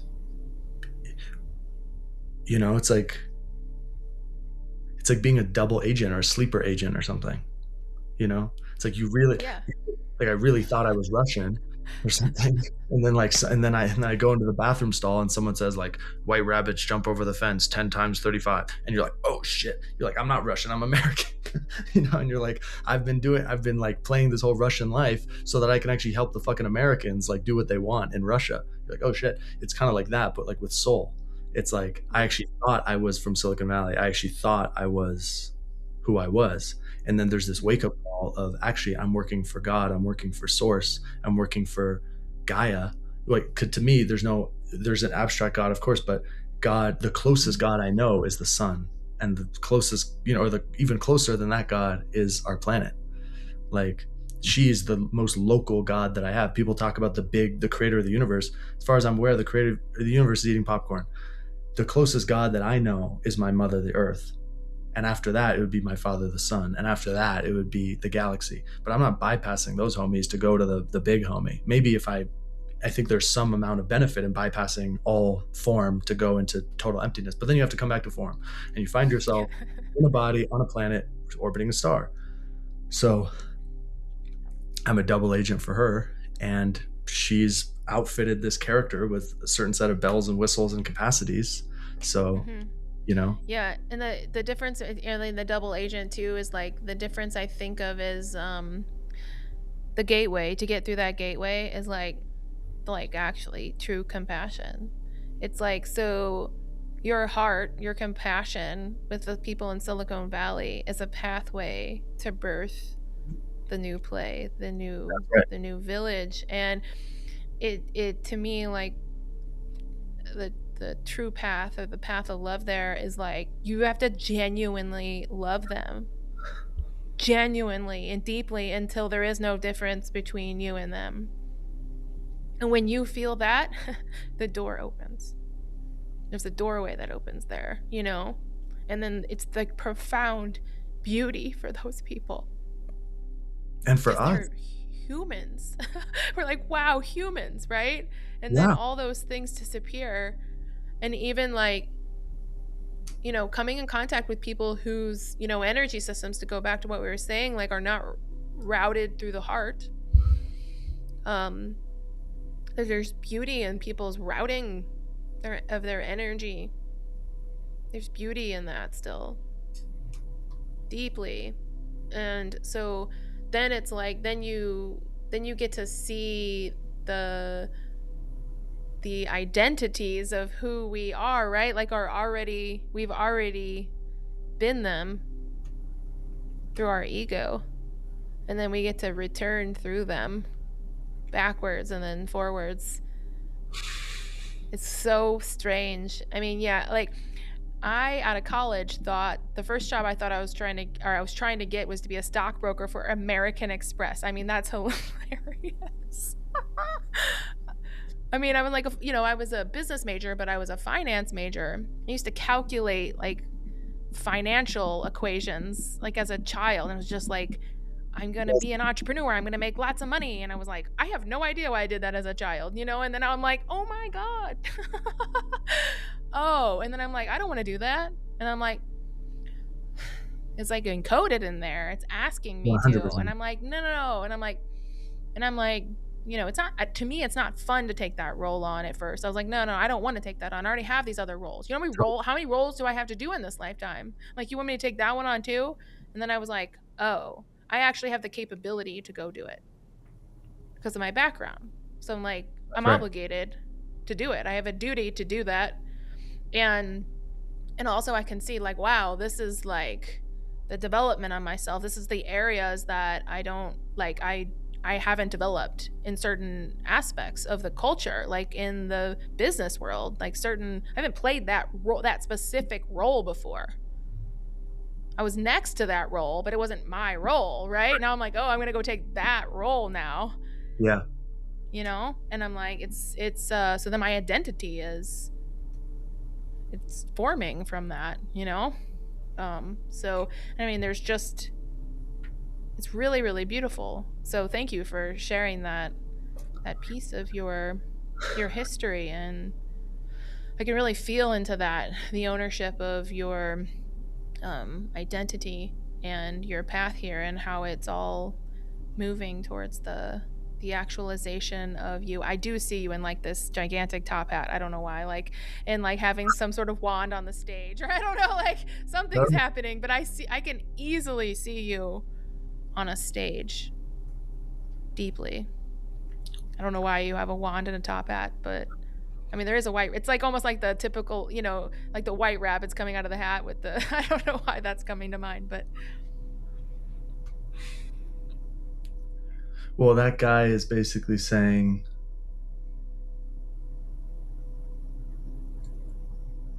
watch this. Yeah. But I'm not going to tell you how we did it.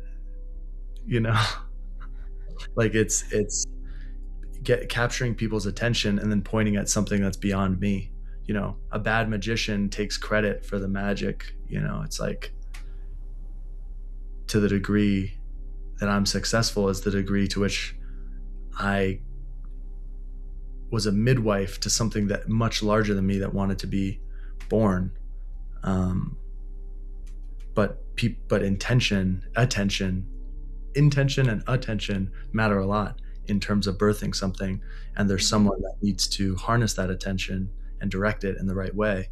And you know, the forces of empire have their magicians and have their storytellers and have their marketers and have their salespeople right now in New York City. You know, it's 1:49 p.m. in Colorado. It's 3:49 in New York City. How many salesmen are wearing the priest's garb of empire and picking up the phone and saying his spell, right? The spell of the emperor of modernity. How many human beings right now on the planet are saying, invoking, right, spelling. I spell something out, right? Grammar, grimoire, the spell book. Like, how many people are speaking the spell of the Emperor of Separation, right? So we got to pack the bench on the other side too. Okay, so one day I am looking forward to seeing your play.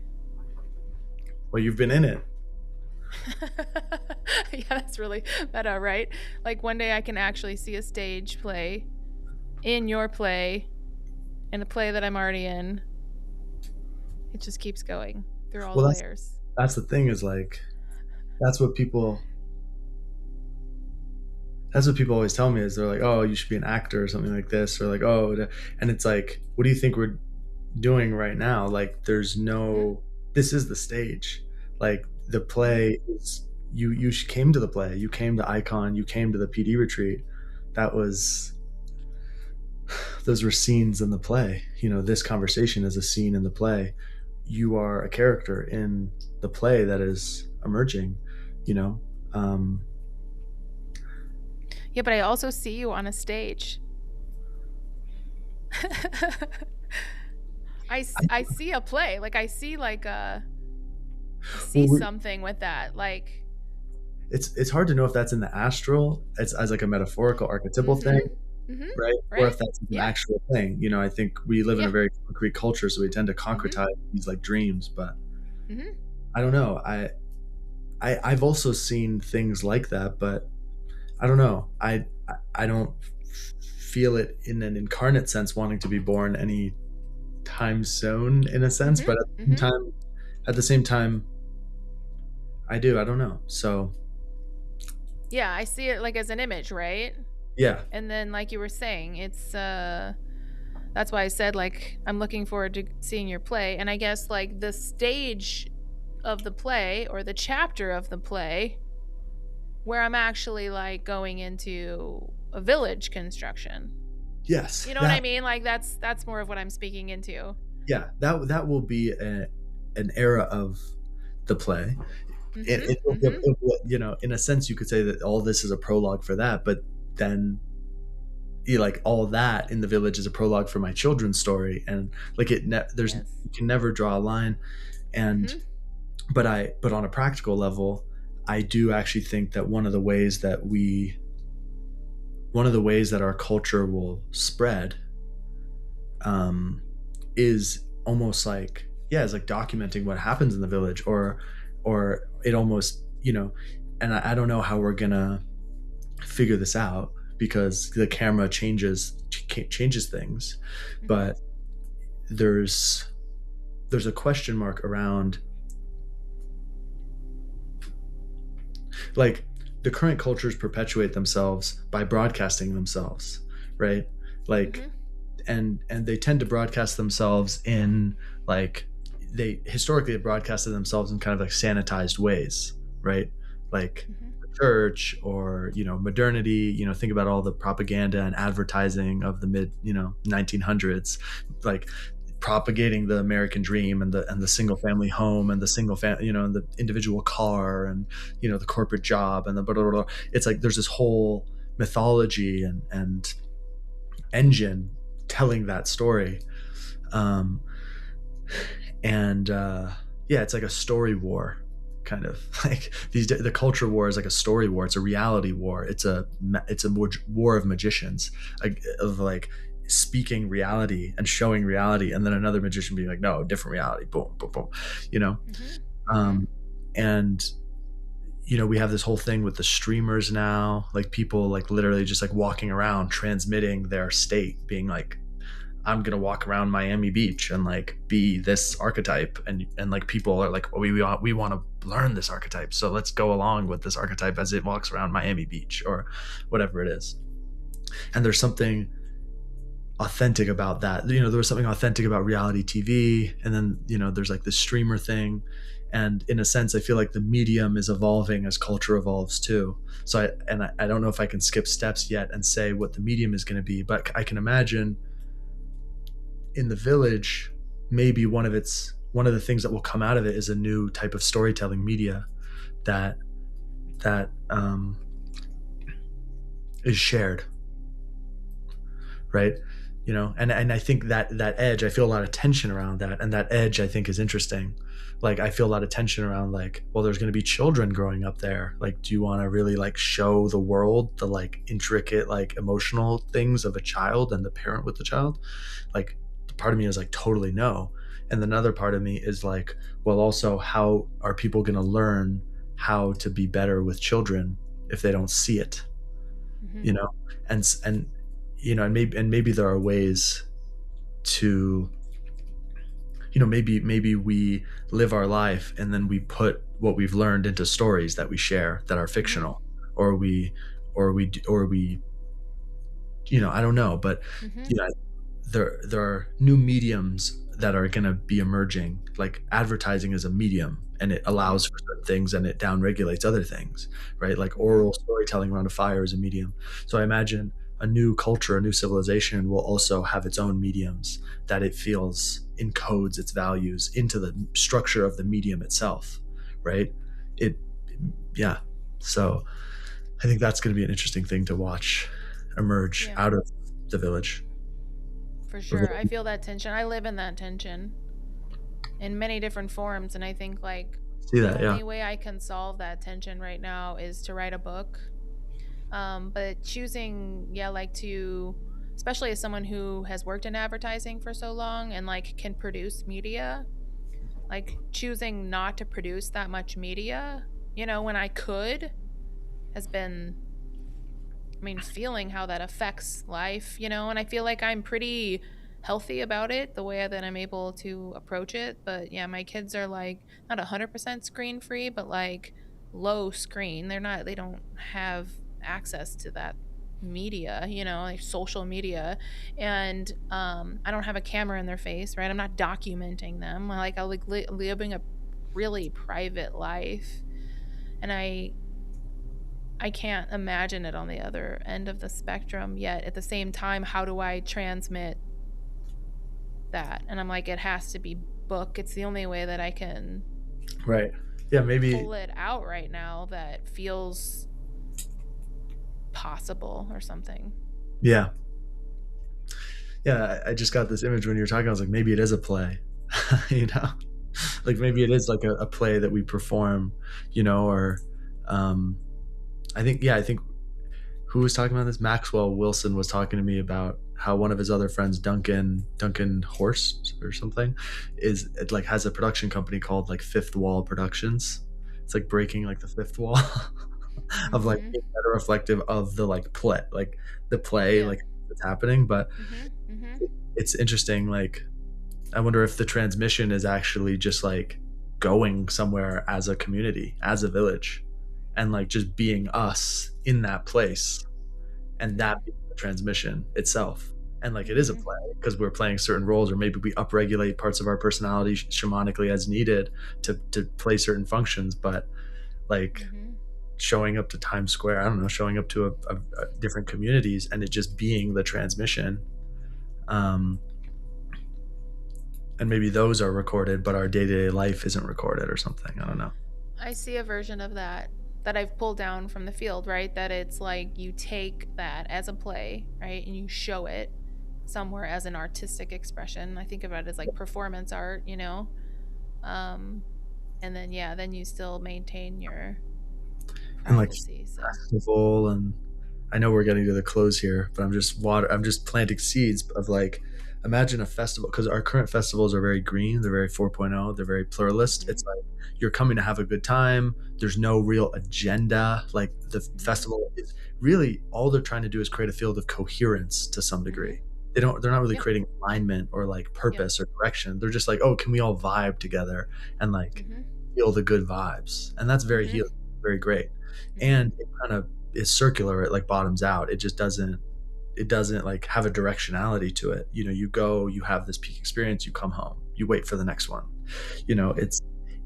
It's interesting thinking of it as like like like the format of a festival, or something close to the format of a festival, but it has alignment in it. It has purpose in it. Like it has Mhm. role in it, and different Mhm. people have different roles. And over years that matures. Like Mm-hmm. almost like like in a Sundance or something. There's particular, like, obviously that's a really extreme thing, and it's not like meta reflective of what it is. It just is what it is. But you can imagine that level of commitment to the role, that level of participation, that level of coherence and alignment towards a particular goal and a particular prayer, but that being applied to like civilization, of like, what would it look like to play like Sacred World for a week together, and you show up and you get like scanned, and it's like, all right, this is who you are. Like, play this role in our Mm-hmm. village for the week, and it's a village of 100,000 people, and it only lasts 1 week. And or maybe you switch roles throughout the week. Who knows, maybe it's very meta of what it Mm-hmm. is, but we're actually trying to do something Mm-hmm. that's superordinate to having a good time as a result of trying to do this thing together. But what Mm-hmm. we're trying to do is we're trying to build something together, or we're trying to put on a certain number of ceremonies or festival or rituals, or there's a bunch of kids that are with us, and we're trying to help give them a rite of passage, or Mm-hmm. whatever it is. Maybe it starts small, maybe it's not 100,000 people, maybe Mm-hmm. it starts 1,000 people or 500 people. Mm-hmm. But like, like icon to me, why I felt happy about my talk after the end of it was because there was this moment of like alignment and coherence at the end that was like very Mm-hmm. human. And it wasn't just Mm-hmm. like speaker going up and having a Mm-hmm. talk and back down, speaker going up, which is kind of like what a festival is. It's like musician going up, giving their talk, sitting back down, other musician going up, giving their talk, and the Mm-hmm. crowd is like, wow, wow, wow. It's like, what would it, yeah. Well, yeah, I think that's why people love retreats. And like, I remember when I got to like I was like, oh, what am I doing at this retreat? And then I remember this tipping point where I was like, oh, I'm supposed to be a facilitator. And then there was this other experience. I was like, oh, actually, there's no difference between my life and the retreat. And almost like I prefer my life over the retreat, Right. actually, by far and away. Like, actually, at this point. And so, but then I can appreciate the what happens to me in the retreat, right? You know what I mean? And so, but like that is supposed to be like a version of life. That's why we're doing those things. And then like Burning Man, it's sort of like go be whatever, right? And then a lot of places when you actually get a group of people who are alike together, they're just like, oh my God, you think like me? Oh my God, you think like me? Oh my God, you think like me? And then everyone just goes, oh, But then there's this place where it's like, oh no, we need it has to be functional. It has to be organized, right? And then, yeah, totally. And the same thing like with the emergence of it comes like out of when I'm writing this book. I think one of the chapters is going to become not just performance art where you're watching it, but like I want it to be like you can experience the chapter like for yourself. Like I want to bring people into the experience of the chapter, and then I want to film it too, so that it's like the chapter then becomes more than just a written chapter, that it actually has the potential, if it's formed correctly, to then go out into these different forms. um yeah, so oh my gosh, we could go down, we could talk another 3 hours on creativity. Part two. But Part two. because I think that is a big part of our identity, just to wrap this up, is Yeah. like the play. I mean, I call it Indigo's dream. Like I think about it through the lens of a dream, right? And like it's the creativity of that is needed here, the creativity we hold within ourselves here is really really beautiful. And it's like it's uh it's wild because it's like it's what do I want to say about it, like um it's us, like, right, when going back to identity, it's like your expression is the creation in totality, and that like journey there is it's full spectrum, and it's beautiful. And we were going in there today to just kind of see what the hell is in there. Yeah. Yeah. Because you have to go in there, you have to you have to understand these things, like, and begin this process in order to like be the artist that is able to create the good, the true, and the beautiful. And I think it's incredibly helpful to hear people's interiors. For sure. It's incredibly helpful. Instead of like, here is what I've learned, when you hear people's interiors, Right. that to me has changed me more than just hearing people give their spiel. 100%. Mm-hmm. So thank you for going on this journey today. Absolutely. Yeah. Thank you for inviting me in and asking questions. And yeah, I had a bunch of like riffs and monologues and stuff. So I appreciate you holding space for those, because I obviously enjoy that very much as well. Because yeah, my day-to-day life these days, I'm not, well, maybe with friends and stuff I do, but it's nice to, yeah, also witness myself like sharing things. And uh yeah, this is like the most fun journey ever. I feel like this journey of life. And to me, this call is like, or this podcast or whatever this is like, has been a ceremony, ceremony in the sense of a celebration of life, and the journey that you have been on, the journey that I've been on, the journey that, this call is a journey that we're going on together. These experiences we've been on together. It's it's like an after time. It's like what do they call it? Like post game. Post game. After party. It's like a post game interview of life. It's like we're sitting here and being like, hey, like, so like in that game, and it's like, yeah, and it's also the game. It's also like us trying to embody what we're sitting with and doing the creative act together. And it's also a pregame. It's a prayer for what we want to happen. So it's just felt like a beautiful space of a very creative, and it's been a spacious container to hold a lot of things that want to come through. So I've had a lot of fun. Same. All right. Till next time then. Till next time.